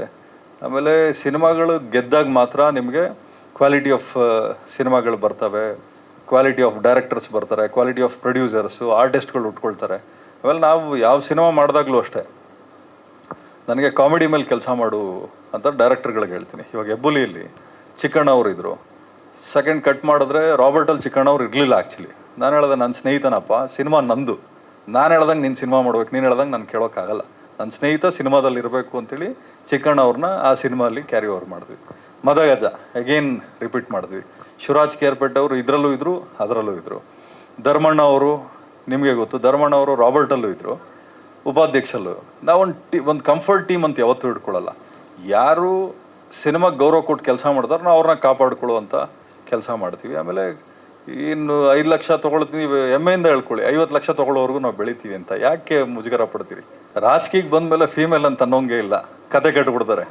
ಸಿನಿಮಾ ಪ್ರೊಡ್ಯೂಸರ್ ಆದಾಗ ರೊಮ್ಯಾಂಟಿಕ್ಕಾಗಿ ಹೇಳ್ತಾರೆ, ನಮ್ಮ ಹೀರೋ ರೊಮ್ಯಾಂಟಿಕ್ ಅಪ್ಪ, ನಮ್ಮ ಪ್ರೊಡ್ಯೂಸರ್ ರೊಮ್ಯಾಂಟಿಕ್ಕು ಅಂತ. ರಾಜಕೀಯಕ್ಕೆ ಬಂದುಬಿಟ್ರೆ ಬ್ರೇಕಿಂಗ್ ನ್ಯೂಸ್ ಹಾಕೊಂಡು ಹೊಡಿತಾರೆ. ನಿತಿನ್ ರಾಜ್, ಜಾಲಿ ಸಿನಿಮಾ ಮ್ಯೂಸಿಕ್ ಡೈರೆಕ್ಟ್ರು. ಸೊ ಇದರಲ್ಲಿ ಆಲ್ಮೋಸ್ಟ್ 6 ಸಾಂಗ್ ಇದೆ. 6 ಸಾಂಗಲ್ಲಿ ನಾವು ಡೈರೆಕ್ಟ್ರು ಎಲ್ಲ ಕುತ್ಕೊಂಡು ಕಂಪೋಸ್ ಮಾಡಿದೆ. ಸೊ ಆಲ್ಮೋಸ್ಟ್ ಎಲ್ಲ ಇನ್ಸ್ಟ್ರೂಮೆಂಟ್ಸು ಲೈವ್ ಮಾಡಿಸಿದ್ದಾರೆ. ಸೊ ಚೆನ್ನಾಗಿ ಬಂದಿದೆ ಎಲ್ಲ ಸಾಂಗ್ಸು. ಕೇಳಿದ್ರಿ ನೀವೇ 2 ಸಾಂಗ್ ಕೇಳಿದ್ರಿ. ಇವಾಗ ಲಿರಿಕ್ಸ್ ಬಂಚಿಕ್ಕಿ ಬಂದು ಲಿರಿಕ್ಸು ಯೋಗರಾಜ್ ಭಟ್ರು ಸರ್ ಬರೆದಿದ್ದಾರೆ. ಸೊ ಇನ್ನೊಂದು ನಾಮೆ ಇಸ್ಕಾ ಜಾಲಿ ಬಂದು ತಾರಶ್ ಬ್ರೋ ಬರೆದಿದ್ದಾರೆ. ಆಮೇಲೆ ಅಪ್ಪ ಮಗಳು ಇದ್ರ ಬಂದು ಕಿನ್ನಲ್ ರಾಜ್ ಸರ್ ಬರೆದಿದ್ದಾರೆ. ಸೊ ಆಲ್ಮೋಸ್ಟ್ ಸ್ವಲ್ಪ ಸ್ಟಾರ್ಸೇ ಬರೆದಿದ್ದಾರೆ ಈ ಸಿನಿಮಾಗೆ. ಬ್ಯಾಕ್ಗ್ರೌಂಡ್ ಸ್ಕೋರು ಆಲ್ಮೋಸ್ಟ್ ನಾವು 30 ಡೇಸ್ ಕುತ್ಕೊಂಡು ಮಾಡಿ, ಆಮೇಲೆ ಇನ್ನೊಂದು 10 ಡೇಸ್ ಲೈವ್ ಮಾಡಿಸಿ, ಸೊ ಚೆನ್ನಾಗಿ ಬಂದಿದೆ ಸಿನಿಮಾ, ಚೆನ್ನಾಗಿ ಬಂದಿದೆ. ನೀವು ಕಂಡಂತೆ ಸಿನಿಮಾ ಜಾಲಿ ವಿಶೇಷ ಏನು? ಕಾಮಿಡಿನ? ಇಲ್ಲ ಸರ್, ಅಂದರೆ ಸಿನಿಮಾ ಇದರಲ್ಲಿ ಕಾಮಿಡಿನೂ ಇದೆ, ಲೈಕ್ ಅಪ್ಪ ಮಗಳು ಸೀನ್ ಅಂತ ಅದ್ರದ್ದು ಇದು ಇದೆ, ಆಮೇಲೆ ಫೈಟ್ಸು ಇದೆ ಜಾಸ್ತಿ, ಲೈಕ್ ಆಲ್ ಅಲ್ಲ ಟೋಟಲ್ ಫ್ರಿಜ್ಜು ಇದೆ ಈ ಸಿನಿಮಾಲಿ, ಎಲ್ಲನೂ ಅವೈಲಬಲ್ ಇದೆ. ಇಲ್ಲ, ಇದು ನಂದು 4th ಸಿನಿಮಾ, 4ನೇದು. ಮುಂಚೆ ಅಸ್ಥಿರ, ಆತ್ಮ, ಸ್ನೇಹರ್ಷಿ ಅಂತ ಒಂದು ಮಾಡಿದೆ, ಅದು ಬಿಟ್ಟು ಇವಾಗ ಜಾಲಿ ಮಾಡಿದೆ. ಇಲ್ಲ, ಭಟ್ರೆ ಸೇರಿಸಿದ್ದು ಅದು ಅಂತ ಪ್ಲ್ಯಾನ್ ಇಲ್ಲ. ಸೊ ಅದನ್ನ ಇಟ್ಕೊಂಡು, ಆ ಹುಕ್ನ ಇಟ್ಕೊಂಡು ಒಂದು ಸಾಂಗ್ ಅದನ್ನ ಇದು ಮಾಡೋಣ ಅಂತ ಸರ್ ಕೊಟ್ಟಿದ್ದು ಹುಕ್ನ ಇಟ್ಕೊಂಡು ಆ ಸಾಂಗ್ ಮಾಡೋದು. ಮಾಧ್ಯಮ ವರ್ಗದವರಿಗೆ, ಕಲಾ ತಂಡವರಿಗೆ ಹಾಗೂ ಕಲಾಭಿಮಾನಿಗಳಿಗೆ ನಿಮ್ಮ ರೇಖಾದಾಸ್ ಮಾಡುವ ನಮಸ್ಕಾರ. ಈ ಜಾಲಿ ಅನ್ನೋ ಸಿನಿಮಾ ನನಗೆ ತಾರುಷ್ ಅವರು ನನಗೆ ಕಾಲ್ ಮಾಡಿ ಮೇಡಮ್ ಇದು ಒಂದೇ ಚಿಕ್ಕ ಸೀನ್ ಇದೆ, ತುಂಬ ಚಿಕ್ಕ ಸೀನ್ ಇದೆ. ಅಮ್ಮಮ್ಮ ಅಂದರೆ 2 ಸೀನ್ ಬರ್ಬೋದು ಅಷ್ಟೇ. ಮಾಡ್ತೀರಾ ಅಂತಂದರು. ಮಾಡ್ತೀನಿ ಅಂತ ಅಂದೆ. ಎಷ್ಟೋ ವರ್ಷಗಳಿಂದ ಹಳೆಯ ಕಲಾವಿದರಿಗೆ ಕೆಲಸನೇ ಇಲ್ಲ ಇಂಡಸ್ಟ್ರಿಯಲ್ಲಿ. ಯಾವ ಪ್ರೊಡ್ಯೂಸರು ಕರೀತಿಲ್ಲ, ಎಲ್ಲ ಹೊಸಬ್ರನ್ನ ಹಾಕೋತಾರೆ. ಗಂಡಸರಿಗೆ ಕಾಮಿಡಿಗೆ ಕರೀತಾರೆ, ಆದರೆ ಹೆಣ್ಣು ಮಕ್ಕಳಿಗೆ ಕರೆಯೋದೇ ಬಿಟ್ಬಿಟ್ಟಿದ್ದಾರೆ. ಇದು ನಾನು ತಿಳಿದ ಮಟ್ಟಿಗೆ ಎಷ್ಟೋ ವರ್ಷಗಳಿಂದ ಇದನ್ನು ನಾನು ಎಲ್ಲ ಮೀಡಿಯಾದಲ್ಲೂ ಹೇಳ್ತಾ ಬಂದಿದ್ದೀನಿ. ಆದ್ರೂ ಯಾವುದೇ ಥರದ ಏನು ಎಫೆಕ್ಟ್ ಆಗಲಿಲ್ಲ ಅಂತ. ಅದರಲ್ಲಿ ಕೆಲಸ ಇಲ್ದಿರೋ ಟೈಮಲ್ಲಿ ನನಗೆ ತಾರುಷ್ ಅವರು ಕರೆದು ಕೆಲಸ ಕೊಟ್ಟಿದ್ದು. Thank you so much Tarush. All the best for the movie. ನನ್ನ ಕ್ಯಾರೆಕ್ಟರ್ ತುಂಬ ಚೆನ್ನಾಗಿದೆ, ಪ್ರಿನ್ಸಿಪಲ್ ಕ್ಯಾರೆಕ್ಟರು. ಅದರಲ್ಲಿ ಕಾಮಿಡಿ ಅಂಥದ್ದು ಒಂದು ಚಿಕ್ಕ ಸೀನ್ ಆದ್ರೂ ಅದು ಒಂದು ವೆಯ್ಟ್ ಇದೆ ಆ ಕ್ಯಾರೆಕ್ಟ್ರಿಗೆ. ಅಷ್ಟು ಚೆನ್ನಾಗಿ ಬಂದಿದೆ. Thank you once again and thank you for the team. ಹಳೆ ಕಲಾವಿದರನ್ನ ಎಲ್ಲರೂ ಮರಿತಾ ಇದ್ದಾರೆ. ಸೊ ಬಟ್ ನಮ್ಮದ್ರಲ್ಲಿ ಸಾಧ್ಯವಾದಷ್ಟು ಶೋಭರಾಜ್ ಸರ್ ಆಗಿರ್ಬೋದು, ರೇಖಾದಾಸ್ ಮ್ಯಾಮ್ ಆಗಿರ್ಬೋದು. ಯಾಕಂದರೆ ನಾವು ಆಗಲೇ ಸುಷ್ಮಿತಾ ಮ್ಯಾಮು ನೇಮ್ ಮಾಡಿದ್ರು ಉಮಾಶ್ರೀ ಅಮ್ಮ ಅಂತ. ಇವ್ರನ್ನೆಲ್ಲ ನೋಡಿ ನಾವು ಬೆಳೆದಿರೋರು. ಏನಂದರೆ ಒಂದು ಸೀನ್ಗೆ, ಒಂದು ಸಿನಿಮಾಗೆ ಎಲ್ಲ ಎಮೋಷನ್ಸು ಅತಿ ಮುಖ್ಯವಾಗಿರುತ್ತೆ. ಸೊ ಅದರಲ್ಲಿ ಕಾಮಿಡಿ ಕೂಡ ಎಲ್ಲರೂ ಅತಿ ಹೆಚ್ಚು ಇಷ್ಟಪಡೋದೆ ಕಾಮಿಡಿ. ಸೊ ಆ ಜಾನರಲ್ಲಿ ಹಳೆ ನಟರು ಎಲ್ಲರೂ ಮತ್ತೆ ಬರಬೇಕು, ಮತ್ತೆ ಆ ಸಿನಿಮಾ ಥಿಯೇಟ್ರಲ್ಲಿ ರಾರಾಜಿಸ್ಬೇಕು ಅಂತ ನಾನು ಕೇಳ್ಕೊತೀನಿ ಮೇಡಮ್. ನಂತರ ಸಿದ್ದೇಶಣ್ಣ ಅವರು ಒಂದು ಮುಖ್ಯ ಪಾತ್ರದಲ್ಲಿ ಮಾಡಿದ್ದಾರೆ.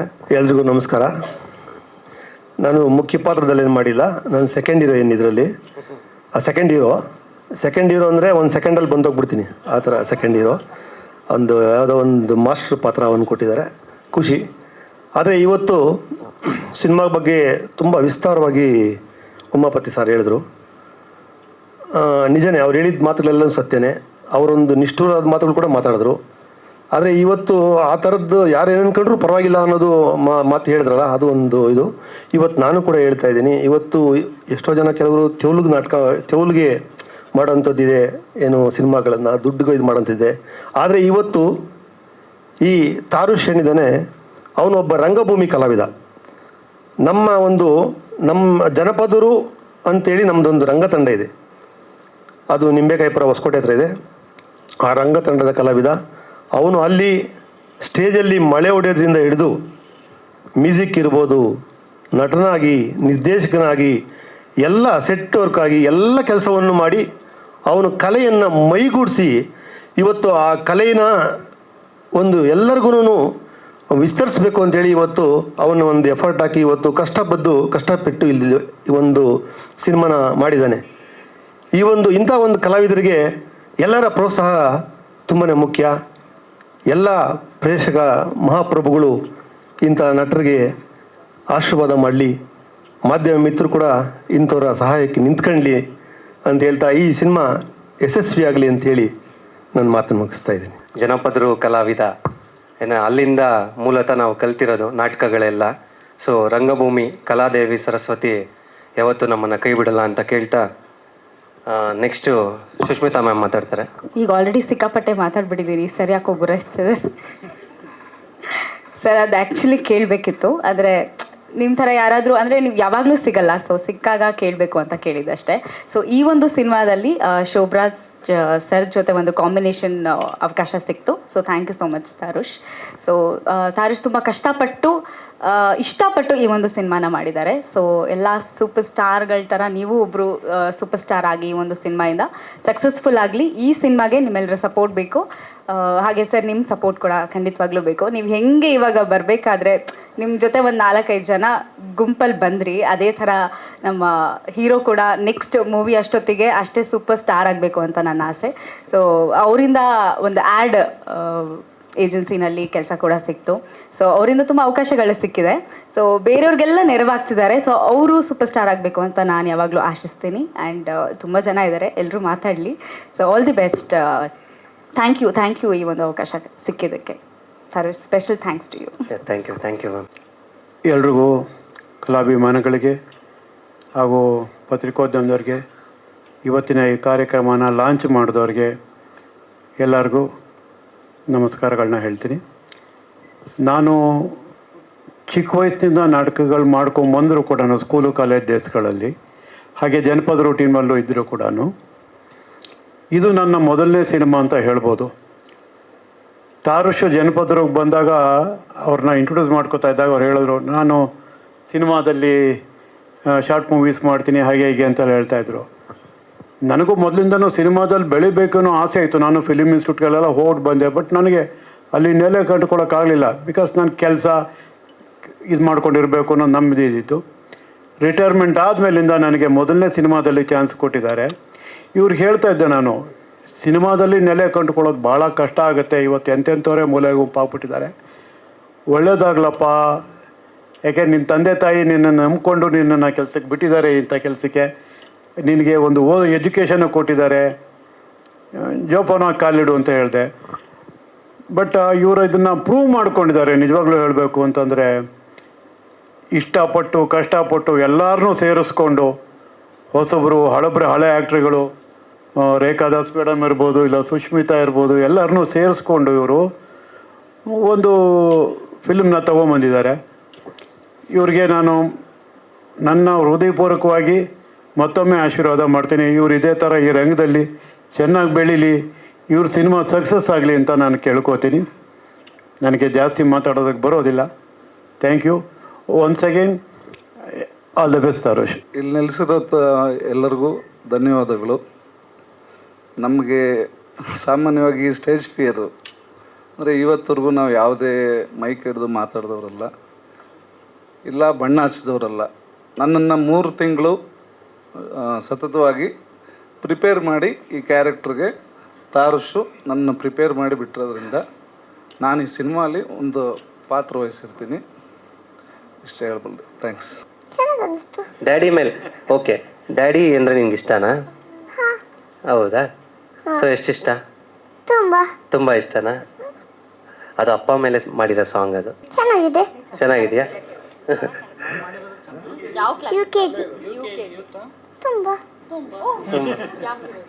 ಯಾವ ಹೀರೋ ಇಷ್ಟ ನಿಮಗೆ?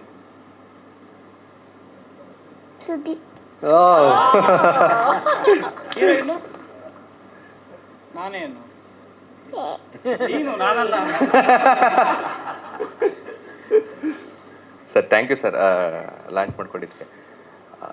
ತುಂಬ ಕಷ್ಟಪಟ್ಟು ಇಷ್ಟಪಟ್ಟು ಈ ಸಿನಿಮಾನ ಮಾಡಿದ್ದೀವಿ. ಸೊ ನಿಮ್ಮೆಲ್ಲರೂ ಸಪೋರ್ಟ್ ಬೇಕು. Thank you so much. Hi, ಎಲ್ರಿಗೂ ನಮಸ್ಕಾರ.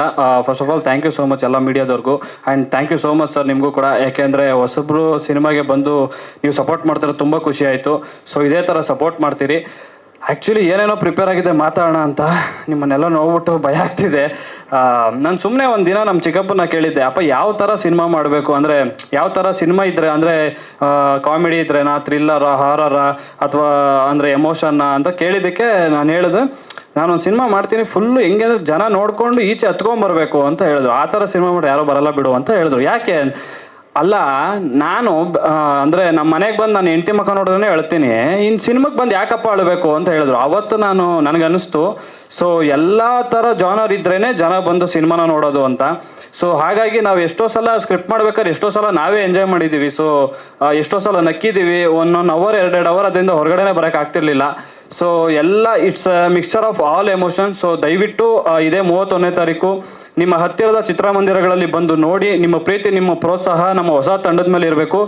ಎಲ್ಲಿವರೆಗೂ ನಾವು ಇರ್ತೀವೋ ಇಂಡಸ್ಟ್ರಿಯಲ್ಲಿ, ಅಲ್ಲಿವರೆಗೂ ನಿಮ್ಮನ್ನು ಎಂಟರ್ಟೈನ್ ಮಾಡ್ತಾನೆ ಇರ್ತೀವಿ.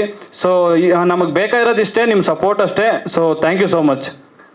ನಾನು ಇದರಲ್ಲಿ ಮಾಡಿರೋ ಪಾತ್ರ ಹೀರೋ ಫ್ರೆಂಡ್ ಆಗಿ ತುಂಬ ಎಂಜಾಯ್ ಮಾಡಿದ್ದೀವಿ. ಅಷ್ಟೇ ಕಷ್ಟಪಟ್ಟು ಮಾಡಿದ್ದೀವಿ, ಅಷ್ಟೇ ಇಷ್ಟಪಟ್ಟು ಮಾಡಿದ್ದೀವಿ. ದಯವಿಟ್ಟು 31ನೇ ತಾರೀಕು ಎಲ್ಲರೂ ಥಿಯೇಟ್ರಿಗೆ ಬಂದು ನೋಡಿ. ಹೊಸ ಕಲಾವಿದರನ್ನ ಸ್ವಲ್ಪ ಕೈ ಹಿಡ್ಕೊಂಡು ಮುಂದೆ ಹೋಗಿ ಅಂತ ಕೇಳ್ಕೊತೀನಿ. Thank you. ಬಂದಿರೋ ಎಲ್ಲರಿಗೂ ನಮಸ್ತೆ. ನಾನು ಆಲ್ಮೋಸ್ಟ್ ಒಂದು 4-5 ಪ್ರೆಸ್ ಮೀಟ್ ಕೊಟ್ಟಿದ್ದೀನಿ. ಇವಾಗಲೂ ನನಗೆ ಮುಂದೆ ನಿಂತ್ಕೊಂಡು ಮೈಕ್ ಹಿಡ್ಕೊಂಡ್ರೆ ಕೈ ಕಾಲೆಲ್ಲ ನಡುಗುತ್ತೆ. ಅದಕ್ಕೆ ಬರಲ್ಲ ಅಂದ್ಬಿಟ್ಟು ಅಲ್ಲೇ ಕುಂತಿದ್ದೆ. ಬಾ ಅಂತ ಫೋರ್ಸ್ಫುಲಿ ಕರ್ಸ್ಕೊಂಡಿದ್ದಾರೆ. ನಾನು ತಾರುಷ್ ಅವರು ಆಲ್ಮೋಸ್ಟ್ ಮೂವಿ ಫೀಲ್ಡ್ನೇ ಪರಿಚಯ. ಮಾಫಿಯಾ ಫಿಲಮಲ್ಲಿ ಪರಿಚಯ ಆಗಿದ್ದು. ಅದಾದಮೇಲೆ ನಂದೊಂದು ಫಿಲಮ್ ನೋಡ್ಬಿಟ್ಟು ಈ ಫಿಲಮ್ಗೆ ವಿಲನ್ ಕ್ಯಾರೆಕ್ಟರ್ ಮಾಡಿಕೊಡ್ಬೇಕು ಅಂತ ಹೇಳಿದ್ರು. ಸರಿ ಆಯಿತು ಅಂದ್ಬಿಟ್ಟು ಬಂದು ಕುಂತ್ಕೊಂಡು ಒಂದು 3-4 ದಿವಸ ಕುಂತ್ಕೊಂಡು ಪ್ರಾಕ್ಟೀಸ್ ಮಾಡಿ, ಅದು ಬಂದ್ಬಿಟ್ಟು ಕೋಲಾರ್ ಸ್ಲ್ಯಾಂಗ್ ಬರುತ್ತೆ. ನಮಗೂ ಕೋಲಾರ್ ಸ್ಲ್ಯಾಂಗಿಗೂ ಫುಲ್ಲು ಅಜಗಜ ಅಂತಾರ. ನಾನು ಮಾತಾಡೋದಕ್ಕೂ ಅವರೆಲ್ಲ ಪ್ರಾಕ್ಟೀಸ್ ಕೊಟ್ಟು ಫುಲ್ಲು ರೆಡಿ ಆಗಿಬಿಟ್ಟು ಆಮೇಲೆ ಮಾಡಿದ ಕ್ಯಾರೆಕ್ಟ್ರು ತುಂಬ ಚೆನ್ನಾಗಿ ಬಂದಿದೆ. ಕ್ಯಾರೆಕ್ಟ್ರು ತುಂಬ ಚೆನ್ನಾಗಿದೆ. ಹಾಗೆ ಮೂವಿನೂ ತುಂಬ ಚೆನ್ನಾಗಿದೆ. ತುಂಬ ಕಷ್ಟ ಬಿದ್ದು ನಾನು ತುಂಬ ವರ್ಷದಿಂದ ನೋಡ್ತಾ ಇದ್ದೀನಿ. ತುಂಬ ಕಷ್ಟ ಬಿದ್ದು ಒದ್ದಾಡ್ಕೊಂಡು ತುಂಬ ಮಾಡ್ತಾಯಿದ್ದಾರೆ ಫಿಲ್ಮು. All the best. ಎಲ್ಲರೂ ಸಪೋರ್ಟ್ ಮಾಡಿ, ಎಲ್ಲ ಒಳ್ಳೆಯದಾಗಲಿ. ನಾನು ತಾರುಷ್ ಅವ್ರ ಬಗ್ಗೆ ಹೇಳಬೇಕು, ಯಾಕೆಂದರೆ ಅವರು ಎಷ್ಟು ಪ್ಯಾಷನೇಟ್ ಇದೆ ಅಂದರೆ ಅವ್ರಿಗೆ ಸಿನಿಮಾ ಬಗ್ಗೆ ಅಂದರೆ ಅವರೇ ಡೈರೆಕ್ಷನ್ ಮಾಡಿ ಅವರೇ ಹೀರೋ ಆಗಿ ಆ್ಯಕ್ಟ್ ಮಾಡಿ ಅವ್ರು ಎಷ್ಟು ಕಷ್ಟಪಟ್ಟಿದ್ದಾರೆ ಅಂತ ಹತ್ತಿರದಿಂದ ನಾವೆಲ್ಲ ನೋಡಿದ್ದೀವಿ. ಸೊ ನನಗೆ ಅನ್ನಿಸ್ದಂಗೆ ಅವ್ರಿಗೆ ಒಳ್ಳೆ ಲೈಕ್ ಅವ್ರು ಅಂದ್ಕೊಂಡಂಗೆ ಎಲ್ಲ ಫೆಸಿಲಿಟಿ ಸಿಕ್ಬಿಟ್ರೆ ನನಗೆ ಗೊತ್ತು ನೆಕ್ಸ್ಟು ಬರೋ ಕನ್ನಡ ಇಂಡಸ್ಟ್ರಿಯಲ್ಲಿ he will be the mass hero. So thank you so much. ನಿಮ್ಮ ಪ್ರೀತಿ ನಿಮ್ಮ ಆಶೀರ್ವಾದ ಅವ್ರ ಮೇಲೂ ಇರಲಿ. Thank you. ಮಾಸ್ ಹೀರೋಗೆಲ್ಲ ಬೇಡ, ಕಂಟೆಂಟ್ ಓರಿಯೆಂಟೆಡ್ ಇರಲಿ ಅಂತ. ಮಾಸ್ ಹೀರೋ ಅಂದೆ, ಮಾಸ್ ಹೀರೋದಲ್ಲಿ ನಾನೇ ಇರ್ತೀನಿ ಕಾಮಿಡಿ. ನಾನು ಸುಷ್ಮಿತಾ ಕಲ್ ಇರ್ತೀವಿ ಕಾಮಿಡಿ ಮಾಡೋಕ್ಕೆ. ಇಲ್ಲ ಅದೇ ಅವಾಗಲೇ ಹೇಳಿದ್ರಲ್ಲ ಒಂದು ಮಾತು, ಎಲ್ಲನೂ ಒಗ್ಗೂಡಿರಬೇಕು ಅಂತ, ಅದಂತೂ ಸತ್ಯ. ಸೊ ಇವಾಗ ನನ್ನ ತಾಯಿ ಪಾತ್ರ ಆಗಿ ಅಂದರೆ ಹೆಚ್ಚು ಸೀನ್ಸ್ಗಳು ಬರಲ್ಲ, ಏನಕ್ಕೆ ಬಜೆಟ್ ಕನ್ಸ್ಟೆಂಟ್ಸಲ್ಲಿ ಕೆಲವೊಮ್ಮೆ ಜಾಸ್ತಿ ಹೇಳ್ಕೊಂಡು ಹೋಗೋದಕ್ಕಾಗಲ್ಲ. ಸ್ವಲ್ಪ ಚಿಕ್ಕದಾಗಿ ಪಾತ್ರ ಬಂದು ಚೊಕ್ಕದಾಗಿದೆ. ಮ್ಯಾಮ್ ಎಲ್ರಿಗೂ ನಮಸ್ಕಾರ. ಇದು ನನ್ನ first movie. Santosh first phone ಮಾಡಿ ಹೇಳಿದಾಗ ಒಂದು ಪಾತ್ರ ಇದೆ ಅಂದ, ನಾನು ಮೂವಿ ಮಾಡಿಲ್ಲ, ಫಸ್ಟ್ ಟೈಮ್ ಇರೋದ್ರಿಂದ ಆಯಿತು ಮಾಡ್ತೀನಿ, ಆದರೆ ಅಕ್ಕ ಮಾತೇ ಇಲ್ಲ ಇದರಲ್ಲಿ ಅಂದರು. ಆದರೂ ಮಾಡಿದ್ದೀನಿ. ತುಂಬ ಪುಟ್ಟ ಪಾತ್ರ. ಅವನ್ನ ನಾನು ರಂಗಭೂಮಿಯಿಂದ ನೋಡಿದ್ದೀನಿ. ಪ್ಲೀಸ್ ಅವನಿಗೆ ಸಪೋರ್ಟ್ ಮಾಡಿ. ಅವನು ರಂಗಭೂಮಿಯಲ್ಲಿ ಹೇಗಿದ್ದ, ಈಗ ಇಷ್ಟು ದೊಡ್ಡ ಸ್ಕ್ರೀನ್ ಮೇಲೆ ಅವನು ಬರಬೇಕು ಅಂದರೆ ತುಂಬ ಶ್ರಮ ಪಟ್ಟಿದ್ದಾನೆ. ನಿಮ್ಮೆಲ್ಲರ ಸಪೋರ್ಟು ಅವನಿಗೆ ಬೇಕು. ಸರ್, ಹೀರೋಯಿನ್ನು ಆ್ಯಕ್ಚುಲಿ ಇವತ್ತು ಅವ್ರದ್ದು ಹುಟ್ಟಿದಬ್ಬ. ಸೊ ಹಾಗಾಗಿ ಅವರು ಆಲ್ರೆಡಿ ಒಂದು ಮುಂಬೈಯಲ್ಲೋ ಎಲ್ಲೋ ದೇವಸ್ಥಾನಕ್ಕೆ ಹೋಗಿದ್ದಾರೆ. ಸೊ ನಮ್ಮ ಚಿತ್ರಕ್ಕೆ ಒಳ್ಳೇದಾಗಲಿ ಅಂತಲೇ ಕೇಳ್ಕೊಂಬರಕ್ಕೆ ಹೋಗೋರೆ ಅವ್ರ ಫ್ಯಾಮಿಲಿ ಜೊತೆ. ಸೊ ನಾವು ಸಡನ್ನಾಗಿ ಅಂದರೆ 31ಕ್ಕೆ ರಿಲೀಸ್ ಬರ್ತಾಯಿದ್ರಿ, ಪೋಸ್ಟ್ಪೋನ್ ಮಾಡ್ಕೊಳ್ಳೋಕ್ಕೂ ಒಂದು ಅವಕಾಶಗಳಿರಲಿಲ್ಲ. ಸುಮಾರು ದಿನಗಳಿಂದನೇ ಪ್ರವೀಣ್ ಸರ್ ಹತ್ರ ಮಾತಾಡ್ಬಿಟ್ಟಿದ್ರಿ, ಹಾಗಾಗಿ ಅವ್ರು ಬರಲಿಕ್ಕಾಗಿಲ್ಲ. ಬಟ್ ಅವರು ಬೆಸ್ಟ್ ವಿಶಸ್ನ ಮತ್ತು ಮುಂದಿನ ದಿನಗಳಲ್ಲಿ ಇಂಟರ್ವ್ಯೂಸಲ್ಲಿ ಹೇಳ್ತಾರೆ. ಇದು ಸಬ್ಜೆಕ್ಟ್ ಅಂತ ಹೇಳಿದ್ರೆ ಒಂದು ಮೊದಲನೇದಾಗಿ ಜಾಲಿ ಚಿತ್ರದಲ್ಲಿ ಟೈಟಲ್ ತಕ್ಕಂಗೆ ಎಲ್ಲನೂ ಸಾರ್ ಹೇಳ್ದಂಗೆ ಫನ್ ಎಲಿಮೆಂಟ್ಸ್ ಎಲ್ಲ ಗೂಡಿರುತ್ತೆ. ಬಟ್ ಮುಖ್ಯವಾಗಿ ಏನಂದರೆ ಸಿನಿಮಾದಲ್ಲಿ ಒಂದು ಮೆಸೇಜ್ ಅನ್ನೋದು ಇರಲೇಬೇಕು. ಏನಂದರೆ ಸುಮಾರು ವರ್ಷಗಳಿಂದ ಸಿನಿಮಾ ಶುರುವಾಗಿದ್ದೇ ಅದೇ ಒಂದು ಏನಾದರೂ ಒಂದು ಸಂದೇಶ ತೋರಬೇಕು ಅಂತ. ಡಾಕ್ಟರ್ ರಾಜ್ಕುಮಾರ್ ಅವರು ಬಂಗಾರದ ಮನುಷ್ಯ ಮಾಡಿದಾಗ ಎಷ್ಟೋ ಜನ ತಮ್ಮ ಕೆಲಸಗಳನ್ನ ಬಿಟ್ಟು ಕೃಷಿ ಕಡೆ ಹೋದರು.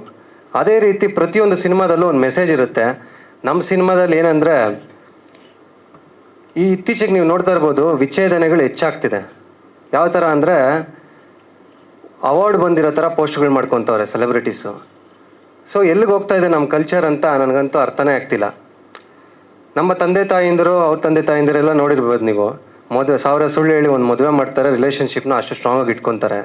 ಬಟ್ ಇತ್ತೀಚೆಗೆ ಕೆಲವೊಂದು ಮಿಸ್ಅಂಡರ್ಸ್ಟ್ಯಾಂಡಿಂಗ್ಸಿಂದ ಒಂದು ರಿಲೇಷನ್ಶಿಪ್ ಬ್ರೇಕ್ ಆಗುತ್ತೆ, ಇಲ್ಲಾಂದರೆ ಮದುವೆ ಆಗಿದ್ದರೆ ಡಿವೋರ್ಸ್ವರೆಗೂ ಹೋಗುತ್ತೆ. ಮುಂದಿನ ಜನಕ್ಕೆ ಅಂದರೆ ಮುಂದಿನ ಪೀಳಿಗೆಗೆ ಇದನ್ನೇ ನಾವು ತೋರಿಸ್ಕೊಡ್ತಾ ಇದ್ದೀರಾ ಅಂತ. ಸೊ ಮುಖ್ಯವಾಗಿ ರಿಲೇಷನ್ಶಿಪ್ಪಲ್ಲಿ ಮಿಸ್ಅಂಡರ್ಸ್ಟ್ಯಾಂಡಿಂಗ್ಸ್ ಏನಾಗ್ತಿದೆ, ಇದ್ರದ್ದು ಮುಖ್ಯವಾದ ಒಂದು ಎಲ್ಲ ಅಂಶಗಳಲ್ಲೂ ಕೂಡಿ ಅದು ಮುಖ್ಯವಾದ ಒಂದು ಅಂಶ ಇರುತ್ತೆ.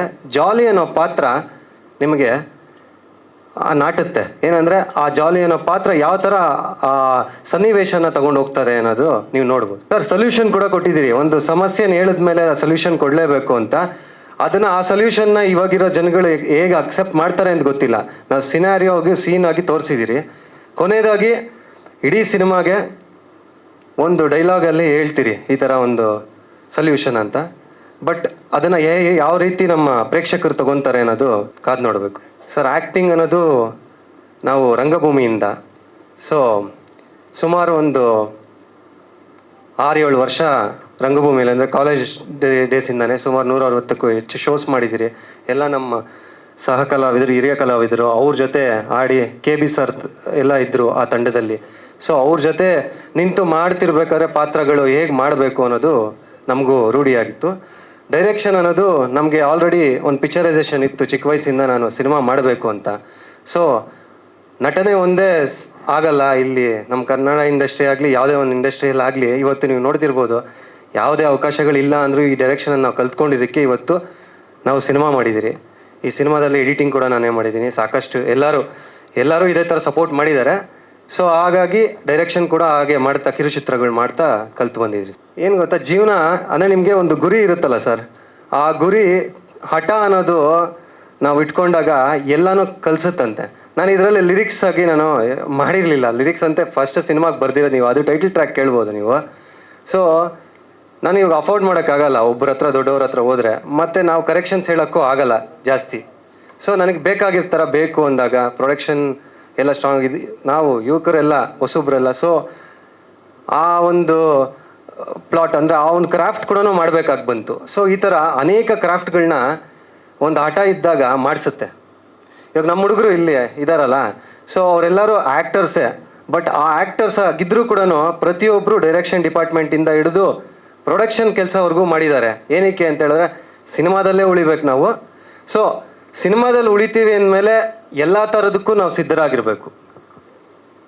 ಇದೆ ನಾವು ಆಯಿತು ನಾನು ನಟನೆಯೇ ಆಗಬೇಕು, ನಟನೆ ಹಿಂದೆ ಇನ್ನೂ ಅಷ್ಟು ಸ್ಕ್ರಾಫ್ಟ್ಸ್ ಇರುತ್ತಲ್ಲ, ಅದು ಅರ್ಥ ಮಾಡ್ಕೊಂಡಾಗ ಇನ್ನೂ ಹೆಚ್ಚು ಔಟ್ಪುಟ್ ಇಂಪ್ಯಾಕ್ಟಾಗಿ ಕೊಡ್ಬೋದು ಅಂತ ನನ್ನ ಭಾವನೆ. ಸರ್ ಎಲ್ಲ ಬೆಂಗಳೂರಲ್ಲೇ ಒಂದೇ ಒಂದು ಸಾಂಗು ಪ್ರಮೋಷನಲ್ ಸಾಂಗ್ ಮಾತ್ರ ಪಾಂಡಿಚೇರಿಗೆ ಹೋದ್ರಿ. ಅಲ್ಲೂ ಅಷ್ಟಂದರೆ ವಾತಾವರಣ ಒಂದು ಸ್ವಲ್ಪ ಅಷ್ಟು ಚೆನ್ನಾಗಿ ಇದು ಮಾಡಿರಲಿಲ್ಲ. ಇಲ್ಲೇ ನಮ್ಮ ಕರ್ನಾಟಕದಲ್ಲೇ ಎಲ್ಲ ಮಾಡಿದ್ವಿ. ಮತ್ತು ಏನಂದರೆ ಚಿಕ್ಕ ವಯಸ್ಸಿಂದ ನಾನು ಅಣ್ಣವ್ರ ಸಿನಿಮಾಗಳು ನೋಡ್ತಾ ಡ್ಯಾನ್ಸ್ ಅಂತ ಇಷ್ಟ. ಸೊ ಅಪ್ಪು ಸರ್ ಅಂದರೆ ಯಾರು ಡ್ಯಾನ್ಸ್ ನಮ್ಮ ಕನ್ನಡ ಇಂಡಸ್ಟ್ರಿಯಲ್ಲಿ ಆ ಥರ ನೋಡ್ಕೊಂಡು ಬೆಳೆದವ್ರು ನಾವು. ಸೊ ಹಾಗೆ ಆ ಒಂದು ಪ್ರೇರೇಪಣೆಯೂ ಇರುತ್ತೆ. ಬಟ್ ಚಿತ್ರರಂಗ ಈ ನಮ್ಮ ಕತೆಗೆ ನೀವು ಒಂದು ಎಲಿಮೆಂಟ್ ಏನಂದರೆ ಅಪ್ಪು ಸರ್ ಫ್ಯಾನ್ಸ್ಗೆಲ್ಲ ಇದೊಂದು ಸರ್ಪ್ರೈಸ್ ಪ್ಯಾಕೇಜ್ ಥರ ಅಂತೂ ಇರುತ್ತೆ. ಯಾಕೆಂದರೆ ಸಿನಿಮಾ ಬಂದು ನೋಡಿದ್ರೆ ಅವ್ರಿಗೆ ಗೊತ್ತಾಗುತ್ತೆ. ಆ ಒಂದು ಅಪ್ಪು ಸರ್ನ ಸುಮ್ಮನೆ ಒಂದು ನೇಮ್ಗಾಗಿ ನಾವು ಕ್ಯಾರಿ ಮಾಡಿಲ್ಲ, ಆ ಎಮೋಷನ್ಸು ಮತ್ತೆ ನಾವು ತೊಗೊಂಬಂದಿದ್ದೀರಿ ಸಿನಿಮಾ ಅಲ್ಲಿ. ಸೊ ಇದನ್ನು ಬರೀ ಆ ಸೀನಲ್ಲಿ ಒಂದರಲ್ಲಿ ಬಿಟ್ಕೊಟ್ಟಿದ್ದೀರಿ, ಬಟ್ ಇನ್ನೆಲ್ಲೂ ಟ್ರೇಲರಲ್ಲೂ ತೋರಿಸಿಲ್ಲ. ಸಿನಿಮಾ ನೋಡಿದ ಮೇಲೆ ಅದೊಂದು ಸರ್ಪ್ರೈಸ್ ಪ್ಯಾಕೇಜ್ ಆಗುತ್ತೆ ಎಲ್ಲರಿಗೂ. ಓಕೆ, ಮೊದಲನೇದಾಗಿ ಇಲ್ಲಿ ನೆರೆದಿರುವ ಎಲ್ಲ ಮಾಧ್ಯಮ ಮಿತ್ರರಿಗೆ ಹಾಗೂ ಸ್ನೇಹಿತರಿಗೆ ಮತ್ತು ಕಲಾವಿದರಿಗೆ, ಹಿರಿಯ ಕಲಾವಿದರಿಗೆ, ಮುಖ್ಯವಾಗಿ ನನ್ನ ಪ್ರೀತಿಯ ಕರ್ನಾಟಕದ ಜನತೆಗೆ ನನ್ನ ಹೃದಯಪೂರ್ವಕ ನಮಸ್ಕಾರಗಳನ್ನ ಹೇಳ್ತಾ, ಒಂದು ಜಾಲಿ ಅನ್ನೋ ಕನಸನ್ನ ಫಸ್ಟು ನಾನು ತಗೊಂಡೋದಾಗ ಅದಕ್ಕೆ ನಾಂದಿ ಆಡಿದ್ದೆ ವೇಣು ಅಣ್ಣವರು. ತದನಂತರ ನಿರ್ಮಾಪಕರಾದ ಶ್ರೀಯುತ ಬ್ರಿಜ್ ಯಾದವ್ ಸರ್ಗೆ ಮತ್ತು ನಾಗವೇಣಿ ಮೇಡಮ್ಗೆ ನನ್ನ ಧನ್ಯವಾದ ಹೇಳ್ತೀನಿ. ಜಾಲಿ ಟೈಟಲ್ ತಕ್ಕಂಗೆ ನನ್ನ ಲೈಫಲ್ಲಿ ಜಾಲಿ ಇಲ್ಲ, ಸ್ವಲ್ಪ ಸೀರಿಯಸ್ಸು, ಸ್ವಲ್ಪ ಕ್ಯೂರಿಯಸ್ಸು. ನಾನಂತೂ ಪಕ್ಕಾ middle class. So middle class ಹುಡುಗನಾಗಿ ಇವತ್ತು ಈ ಕನಸು ಹೊತ್ಕೊಂಡ್ಬಂದಿದ್ದೀರಿ. ಸೊ ಇಲ್ಲಿ ನಿಂತಿದ್ದೀರಿ ಅಂದರೆ ನಾನೊಬ್ಬನ ಪರಿಶ್ರಮ ಅಲ್ಲ, ಇಲ್ಲಿ ಸಾಕಷ್ಟು ಜನರ ಪರಿಶ್ರಮ ಇದೆ. ಒಬ್ಬ ವ್ಯಕ್ತಿ ಒಂದು ಸಿನಿಮಾ ಮಾಡ್ಬೋದು, ಆದರೆ ಅದನ್ನು ಗೆಲ್ಸ್ಕೊಳ್ಳೋದಕ್ಕೆ 100 ಜನ ಶಕ್ತಿ ಬೇಕು. ಆ ಶಕ್ತಿಯೇ ನಮ್ಮ ತಂಡ ಅಂತ ನಾನು ಹೇಳ್ತಾ, ಹಾಗೆಯೇ ನಿಮ್ಮ ಮಾಧ್ಯಮ ಮಿತ್ರರು ಮತ್ತು ಕರ್ನಾಟಕ ಜನತೆ ಅಂತ ಭಾವಿಸಿದ್ದೀನಿ. ನಂತರ ಸತತ 12 ವರ್ಷ ಜರ್ನಿ ಇಲ್ಲಿಗೆ ಬರಬೇಕು ಅಂದರೆ ಒಂದು ಸಾಕಷ್ಟು ವಿಷಯಗಳನ್ನ ಕೇಳಿದ್ದೆ. ಏನಂತ ಅಂದರೆ, ಸೊ ಅಂದರೆ ಆ ಜರ್ನಿಯಲ್ಲಿ ಕಿರುಚಿತ್ರಗಳು ಮಾಡ್ತಾ, ಸೊ ಸಣ್ಣ ಪುಟ್ಟ ಪಾತ್ರಗಳನ್ನ ಮಾಡ್ತಾ, ನಾಟಕಗಳು ಮಾಡ್ತಾ ಬರ್ತಾ ಇರ್ಬೇಕಾದ್ರೆ ಒಂದಷ್ಟು ಕಿವಿ ಮಾತುಗಳು ಕೇಳಿದ್ದೆ. ಏನಂತ ಅಂದರೆ, ಇದೆಲ್ಲ ಆಗುತ್ತಾ, ಇದೆಲ್ಲ ಆಗಲ್ಲ, ನಿನಗೆ ಬಿಟ್ಬಿಡು, ಯಾಕಂದರೆ ನೀನು ಒಂದು ಏನು ಬಜೆಟ್ ಇದೆಯಾ, ಬ್ಯಾಕ್ಗ್ರೌಂಡ್ ಇದೆಯಾ, ದುಡ್ಡಿಲ್ಲ, ಏನಕ್ಕೆ ಬೇಕು ಇವೆಲ್ಲ, ಸೊ ನೀನು ಸಾಧಾರಣ ಒಂದು ರಿಸರ್ವ್ ಕಾನ್ಸ್ಟೇಬಲ್ ಮಗ, ನೀನು ಇದೆಲ್ಲ ಆಗಲ್ಲ, ಬಿಟ್ಬಿಡು ಅಂತ ಹೇಳಿದಾಗ ನನಗೊಂದು ಥಾಟ್ ನೆನಪಾಗ್ತಿತ್ತು. ಒಂದು ಬೀಜ ಮಣ್ಣಲ್ಲಿ ಬಿದ್ದಾಗ ಅದು ಕೊಳ್ತೋಯ್ತು ಅನ್ಕೋತಾರೆ, ಆದರೆ ಅದು ಬೇರು ಬಿಡ್ತಾ ಬೆಳೀತಾ ಇರುತ್ತೆ. ಇವತ್ತು ಅದು ಬೇರಿಂದ ಚಿಗುರಾಗಿ ಜಾಲಿ ಚಿತ್ರದ ಮೂಲಕ ಚಂದನವನಕ್ಕೆ ಅಂಬೆಗಾಲಿಡ್ತಾ ಇದೆ. ಸೊ ಪ್ರತಿಯೊಬ್ಬ ಪ್ರೇಕ್ಷಕರಲ್ಲಿ, ಕನ್ನಡ ಕಲಾಭಿಮಾನಿಗಳಲ್ಲಿ ನಾನು ಕೇಳ್ಕೊಳ್ಳೋದೊಂದೇ, ಅಂಬೆಗಾಲಿಡ್ತಾ ಇರೋ ತಾರುಷ್ನ ಕೈ ಹಿಡಿದು ನಿಮ್ಮ ಪ್ರೀತಿ ಪ್ರೋತ್ಸಾಹದಿಂದ ಬೆಳೆಸಿ ಅಂತ ಕೇಳ್ಕೊತೀನಿ. ಮತ್ತು ಸುಮಾರು ವಿಷಯಗಳು ಏನಂದರೆ, ಈಗ ಅನೇಕ ಟಾಕ್ಸ್ ಬರ್ತಾ ಇದೆ. ಏನಂದರೆ, ಇತ್ತೀಚೆಗೆ ಯಾರು ಕನ್ನಡ ಸಿನಿಮಾಗೆ ನೋಡ್ತಾ ಇಲ್ಲ, ಕನ್ನಡ ಸಿನಿಮಾ ಬರ್ತಾ ಇಲ್ಲ. ಹೌದು, ಯಾಕೆ ಅಂದರೆ ನೀವು ನೋಡ್ತಿರ್ಬೋದು, ಹೊರ ರಾಜ್ಯಗಳಲ್ಲಿ ಸಿನಿಮಾ ಕಲ್ಚರ್ ಅನ್ನೋದು ಇದೆ, ಹಾಗಾಗಿ ಸಿನಿಮಾ ಇನ್ನೂ ಅಲ್ಲಿ ಜೀವಂತವಾಗಿ ಉಳಿದಿದೆ. ಸೊ ನಮ್ಮಲ್ಲಿ ನಾನು ಎಲ್ಲ ಪ್ರೇಕ್ಷಕರಲ್ಲಿ ಒಂದು ಮನವಿ ಮಾಡೋದೇನಂತ ಅಂದರೆ, ಸಿನಿಮಾ ಥಿಯೇಟರ್ಸ್ಗೆ ಬಂದು ತಮ್ಮ ಕುಟುಂಬ ಸಮೇತರಾಗಿ ತಿಂಗಳಿಗೆ 1 ಅಥವಾ 2 ಸಿನಿಮಾ, ಹೌದು ನಮ್ಮಲ್ಲೂ ತಪ್ಪುಗಳಿರುತ್ತೆ, ಇದು ಒಂದು ಉದ್ಯಮ, ಏಳು ಬೀಳುಗಳು ಇದ್ದೇ ಇರುತ್ತೆ. ಸೊ ಇವಾಗ ಒಂದೆರಡು ಬ್ಯಾಕ್ ಟು ಬ್ಯಾಕ್ ಒಂದು ಕೆಟ್ಟ ಸಿನಿಮಾಗಳು ಬಂದಿರ್ಬೋದು, ಬಟ್ ಮತ್ತೆ ಎದೊಳೋದಕ್ಕೆ ಪ್ರೇಕ್ಷಕರಾಗಿ ನೀವೇ ಸಪೋರ್ಟ್ ಮಾಡಬೇಕು. ತಿಂಗಳಿಗೆ ಒಂದು ಸಿನಿಮಾ ನೋಡಿದಾಗ 10ರಲ್ಲಿ 1 ಅಥವಾ 2 ಸಿನಿಮಾ ನಿಮಗೆ ವರ್ಷದಲ್ಲಿ ನೀವು ಒಳ್ಳೆ ಸಿನಿಮಾ ನೋಡ್ತೀರಾ. ಸೊ ಆಗ ನಿಮಗೆ ಒಂದು ಭರವಸೆ ಬರುತ್ತೆ ಅಂತ ನಾನು ಹೇಳ್ತೀನಿ. ಸೊ ಇದರೆಲ್ಲದರ ನಡುವೆ ಇವತ್ತು ನಾನು ಈ ಸ್ಟೇಜ್ ಮೇಲೆ ಇದ್ದೀನಿ ಅಂತ ಹೇಳಿದ್ರೆ ಅದಕ್ಕೆ ಮುಖ್ಯವಾದ ಕಾರಣ ನನ್ನ ತಂದೆ ತಾಯಿ. ಅಂದರೆ ಅವರು ಪ್ರೋತ್ಸಾಹ ಇಲ್ಲ ಅಂದಿದ್ರೆ ನಾನು ಇವತ್ತು ಇಲ್ಲಿಗೆ ಬರ್ತಾ ಇರಲಿಲ್ಲ. ಯಾಕಂದರೆ ಸಾಲ ಸೋಲ ಮಾಡಿ ಇಂಜಿನಿಯರ್ ಮಾಡಿದ್ರು. ಇಂಜಿನಿಯರ್ ಮಾಡಿದ್ಮೇಲೆ ನಾನು ಸಡನ್ನಾಗಿ ಅಂದರೆ ಈ ಸಿನಿಮಾ ಫೀಲ್ಡ್ಗೆ ಹೋಗ್ತಾ ಇದ್ದೀನಿ ಅಂತ ಹೇಳಿದ್ರೆ ಏನಂದರೆ ಅಬ್ಸರ್ವೇಷನಲ್ಲಿ ನಾವು ಈ ಫಿಲ್ಮ್ ಫೀಲ್ಡ್ಗೆ ಬಂದ್ಬಿಡ್ತೀರಿ, ಬಟ್ ಅವ್ರು ಎಲ್ಲಿ ಮುಖ ಎತ್ಕೊಂಡು ಓಡಾಡೋಕ್ಕಾಗಲ್ಲ. ಯಾಕಂದರೆ ನಮ್ಗೆ ಇನ್ನೂ ಒಂದು ಐಡೆಂಟಿಟಿ ಅಂತ ಸಿಗೋವರೆಗೂ ಕೂಡ ಎಲ್ಲಿ ಮುಖ ಎತ್ಕೊಂಡು ಓಡೋಕ್ಕಾಗಲ್ಲ. ಯಾವುದೇ ಒಂದು ಫಂಕ್ಷನ್ಸ್ಗೂ ಅವ್ರು ಹೋಗಿಲ್ಲ ಸುಮಾರು ವರ್ಷಗಳಿಂದ. ಏಕೆ ಅಷ್ಟು ಕೇಳಬೇಕು, ಏನಕ್ಕೆ ಸಿನಿಮಾ ಫೀಲ್ಡ್ಗೆ ಹೋಗ್ತಾ ಇದ್ದಾನೆ ಈ ಥರ. ಸೊ ಈ ಥರ ಎಲ್ಲ ನನ್ನ ಜೊತೆ ನಾವೇನೋ ಸಿನಿಮಾ ಫೀಲ್ಡ್ಗೆ ಬಂದಿದ್ದೀರಿ, ಇದನ್ನೆಲ್ಲ ತ್ಯಾಗ ಮಾಡಿ ಒಂದು ನಿರ್ಧಾರ ಮಾಡಿಬಿಟ್ಟಿರ್ತೀರಿ. ಬಟ್ ನಮ್ಮ ಜೊತೆ ಅವರು ಹೆತ್ತವರಾಗಿ ಏನೋ ಒಂದು ಕನಸುಗಳು ಕಟ್ಕೊಂಡಿರ್ತಾರೆ. ಅವರು ನಮ್ಮ ಜೊತೆ ಇದನ್ನೆಲ್ಲ ಫೇಸ್ ಮಾಡಿದ್ದಕ್ಕೆ ಎಂದಿಗೂ ಚಿರಋಣಿಯಾಗಿರ್ತೀನಿ ಅವ್ರಿಗೆ. ಮತ್ತು ಇದ್ದರೆ ಒಬ್ಬ ಸ್ನೇಹಿತ ಎಲ್ಲರಿಗೂ ಈ ಥರ ಇರಬೇಕು ಅಂತ ನಾನು ಕೇಳ್ಕೊತೀನಿ. ಏನಂದರೆ ನವೀನ್ ಕುಮಾರ್ ಅಂತ ನನಗೆ ಪ್ರಾಣ ಸ್ನೇಹಿತ. ನಾನು ಈ ಫೀಲ್ಡಲ್ಲಿ ಸುಮಾರು ಲೋಯೆಸ್ಟ್ ಫೇಸ್ನ ನೋಡ್ಬಿಟ್ಟಿದ್ದೀನಿ. ಏನಂದರೆ ಆ ಒಂದು ಐಡೆಂಟಿಟಿ ಸಿಗೋವರೆಗೂ ಕೂಡ ಎಲ್ಲೂ ಖುಷಿ ಟರ್ಮ್ಸ್ ಜಾಸ್ತಿ ಸಿಗೋದು ಕಡಿಮೆನೇ. ಬಟ್ ಅಷ್ಟು ಲೋಯೆಸ್ಟ್ ಫೇಸಲ್ಲಿ ನಾನು ಬ್ಯಾಕ್ ಬೋನಾಗಿ ಸಪೋರ್ಟಾಗಿ ನಿಂತಿದ್ದ ಆ ವ್ಯಕ್ತಿ. ಸೊ ನಾನು ಬೆಳ್ಳಿ ಪರದೆ ಮೇಲೆ ಬಂದಾಗ ಒಂದು ಸಿನಿಮಾದಲ್ಲಿ ನನಗಿಂತ ಹೆಚ್ಚು ಖುಷಿ ಪಟ್ಟಿದ್ದ ವ್ಯಕ್ತಿ ಆತ. ಸೊ ಈ ಥರ ಪ್ರತಿಯೊಂದರಲ್ಲೂ ಒಬ್ಬರಿಗೆ ಫ್ರೆಂಡ್ ಇಲ್ಲ ಯಾವುದೋ ಒಂದು ಮಾದರಿಯಾಗಿ ನಿಂತರೆ ಅದು ತುಂಬ ಸ್ಟ್ರಾಂಗ್ ಆಗಿರುತ್ತೆ. ಸೊ ಇದರಲ್ಲಿ ತುಂಬ ಜನ ಟೆಕ್ನಿಷಿಯನ್ಸು ಮಾಡಿದ್ದಾರೆ. ಸೊ ಶೋಭರಾಜ್ ಸರು ಕಲಾವಿದರಾಗಿ ಮಾಡಿದ್ದಾರೆ. ಅನೇಕರು ಇನ್ನು ಇಲ್ಲಿ ಅನುಪಸ್ಥಿತಿಯಲ್ಲಿ ಪದ್ಮಶ್ರೀ ಅವರಾಗಲಿ ಹೀರೋಯಿನ್ನು. ಸೊ ಈ ಥರ ಮಾಡಿದ್ದಾರೆ. ಮಿಕ್ಕಿದ್ದವ್ರದ್ದೆಲ್ಲ ಪರಿಚಯ ಆಗಿದೆ. ಒಂದಷ್ಟು ಯೋಗರಾಜ್ ಭಟ್ ಸರ್ ಆಗಿರ್ಬೋದು, ಮತ್ತು ಭೂಷಣ್ ಮಾಸ್ಟರ್ ಆಗಿರ್ಬೋದು. ಯೋಗರಾಜ್ ಭಟ್ರು ನೋಡಿರ್ಬೋದು ನಮ್ಮ ಬಂಚಿಕಿ ಬಮ್ ಸಾಂಗ್ಗೆ ಅಲ್ಲಿ ಟಾಕ್ಸಿಕ್ ತಬಾಹಿಗೂ ಸೈ, ಇಲ್ಲಿ ಲೋಕಲ್ ಬಂಚಿಕಿ ಬಮ್ಗೂ ಸೈ ಅಂತ ಒಂದು ಹೊಸ ಪ್ರತಿಭೆಗಳಿಗೆ ಅವಕಾಶ ಬರ್ಕೊಟ್ಟಿದ್ದಾರೆ. ಸೊ ಅದು ಇವಾಗ ನೀವು ಹೆಚ್ಚು ನೋಡ್ತಾ ಇರ್ಬೋದು, ಒಂದು ಸ್ವಲ್ಪ ಮಟ್ಟಿಗೆ ರೀಚ್ ಆಗಿದೆ. ಸೊ ಥ್ಯಾಂಕ್ ಯು ಅಂತ ಹೇಳ್ತಾ ಸರ್ಗೆ, ಮತ್ತು ಭೂಷಣ್ ಮಾಸ್ಟ್ರಿಗೂ ಥ್ಯಾಂಕ್ ಯು ಅಂತ ಹೇಳ್ತಾ ಅನೇಕರು ಇನ್ನು ರಾಮ್ ಮಾಸ್ಟರ್ ಆಗಿರ್ಬೋದು, ಮತ್ತು ಸತೀಶ್ ಸರ್ ಆಗಿರ್ಬೋದು ಆರ್ಟ್ ಡಿಪಾರ್ಟ್ಮೆಂಟಲ್ಲಿ, ಚಂದನ್, ಸಾಕಷ್ಟು ಇನ್ನು ಎಷ್ಟೊಂದು ಜನರದ್ದು ಹೇಳೋದಿದೆ. ಬಟ್ ಇಲ್ಲಿ ಕಾಲಾವಧಿ ಇಲ್ದಿರೋದ್ರ ಕಾರಣ ಮುಖ್ಯವಾಗಿ ಕ್ಯಾಮ್ರಾಮ್ಯಾನ್ ಯೋಗೇಶ್ವರನ್ ಅವರು. ಸೊ ನೀವು ಫ್ರೇಮ್ ಟು ಫ್ರೇಮ್ ನೋಡ್ತಾ ಇರ್ಬೋದು, ನನ್ನ ಸ್ನೇಹಿತ ಅವರು ಅಷ್ಟೇ ತುಂಬ ಕಡಿಮೆ ಬಜೆಟ್ಗೆ ಬಂದು ಮಾಡಿಕೊಟ್ಟಿರೋದವರು. ಸೊ ಈ ಥರ ನನಗೆ ಅನೇಕ ಜನ ಶಕ್ತಿ ತುಂಬಿದ್ದಕ್ಕೆ ಇವತ್ತು ಜಾಲಿ ಚಿತ್ರ ಈ ತೆರೆ ಮೇಲೆ ಬರ್ತಾ ಇದೆ. ಸೊ ಅವರೆಲ್ಲರ ಸಪೋರ್ಟಿಂದ ಮತ್ತು ಎಲ್ಲರೂ ಹೇಳ್ತಾನೆ ಇದ್ದರು ಯಾವಾಗ ಮುಗಿಯುತ್ತೆ ಅಂತ. ಅವರೆಲ್ಲರಿಗೂ ಉತ್ತರ ಇದೇ ಜುಲೈ 31. ಆದರೆ ಅಂದು ಮುಗಿಯಲ್ಲ, ಅಂದೇ ಆರಂಭ ಆಗುತ್ತೆ. ಸೊ ಎಲ್ಲರೂ ಮಗದೊಮ್ಮೆ ನಾನು ಕರ್ನಾಟಕದ ಜನತೆಗೆ ಕೇಳ್ಕೊಳ್ಳೋದು, ನಿಮ್ಮ ಪ್ರೀತಿಯ ಪ್ರೋತ್ಸಾಹ ಈ ತಾರುಷ್ ಮತ್ತು ನಮ್ಮ ಎಲ್ಲ ತಂಡದ ಮೇಲೂ, ಅಂದರೆ ಹೊಸ ಕಲಾವಿದರಿಗೆ ನಿಮ್ಮ ಪ್ರೀತಿ ಪ್ರೋತ್ಸಾಹ ತುಂಬ ಅವಶ್ಯಕತೆ ಇದೆ. ಇಲ್ಲ ಒಂದು ದಿನ ಕನ್ನಡ ಸಿನಿಮಾ ಚಿತ್ರರಂಗ ಅನ್ನೋದಿತ್ತು ಅನ್ನೋದು ಮಟ್ಟಕ್ಕೆ ಮಾತ್ರ ಯಾರೂ ಕರ್ಕೊಂಡು ಹೋಗ್ಬೇಡಿ. ನಾನು ಕನ್ನಡ ಜನತೆಯಲ್ಲಿ ಕೈ ಮುಗಿದು ಕೇಳ್ಕೊತಾ ಇದ್ದೀನಿ. ಸೊ ನೀವೇ ನಡೆಸಬೇಕು. ಹಾಗೆ ನೀವು ಮುಂದಾದರೆ ಇಲ್ಲಿ ಅನೇಕ ಪ್ರೊಡ್ಯೂಸರ್ಗಳು ಮುಂದಾಗ್ತಾರೆ. ಅವ್ರಿಗೊಂದು ಭರವಸೆ ಕೊಡಬೇಕು, ನೀವು ನಾವಿದ್ದೀರಿ ಅಂತ. ಅವ್ರಿಗೊಂದು ಭರವಸೆ ಕೊಟ್ಟರೆ ಅವರು ನಮಗಿದ್ದಾರೆ ಅಂತ ಅವರೊಂದು ಭರವಸೆ ಕೊಡ್ತಾರೆ. ಸೊ ನಾನು ಕೊನೆಯದಾಗಿ ನಮ್ಮ ಚಿತ್ರದಲ್ಲಿ ಅಪ್ಪು ಸರ್ನು ನೆನೆಸ್ಕೊತ, ಸೊ ನಾವು ಸರ್ಪ್ರೈಸಿಂಗ್ ಪ್ಯಾಕೇಜ್ ಅಂತ ಹೇಳಿದ್ರಲ್ಲ ಮ್ಯಾಮ್, ಅದೇ ಥರ ಸರ್ಪ್ರೈಸಿಂಗ್ ಪ್ಯಾಕೇಜಲ್ಲಿ ಕನ್ನಡ ಎಲ್ಲ ಅಪ್ಪು ಸರ್ ಫ್ಯಾನ್ಸ್ಗೆ ಅದು ನೀವು ಥಿಯೇಟ್ರಲ್ಲಿ ನೋಡ್ಬೋದು. ಸೊ ಕೊನೆಯದಾಗಿ ಎಲ್ಲ ಪ್ರೇಕ್ಷಕರಲ್ಲೂ ನಾವು ಕೇಳ್ಕೊಳ್ಳೋದು 31st ಬಂದು ಸಿನಿಮಾನ ನೋಡಿ ಅಂತ. Thank you. ಜೈ ಕರ್ನಾಟಕ ಮತ್ತು ಜೈ ಭುವನೇಶ್ವರಿ ದೇವಿ.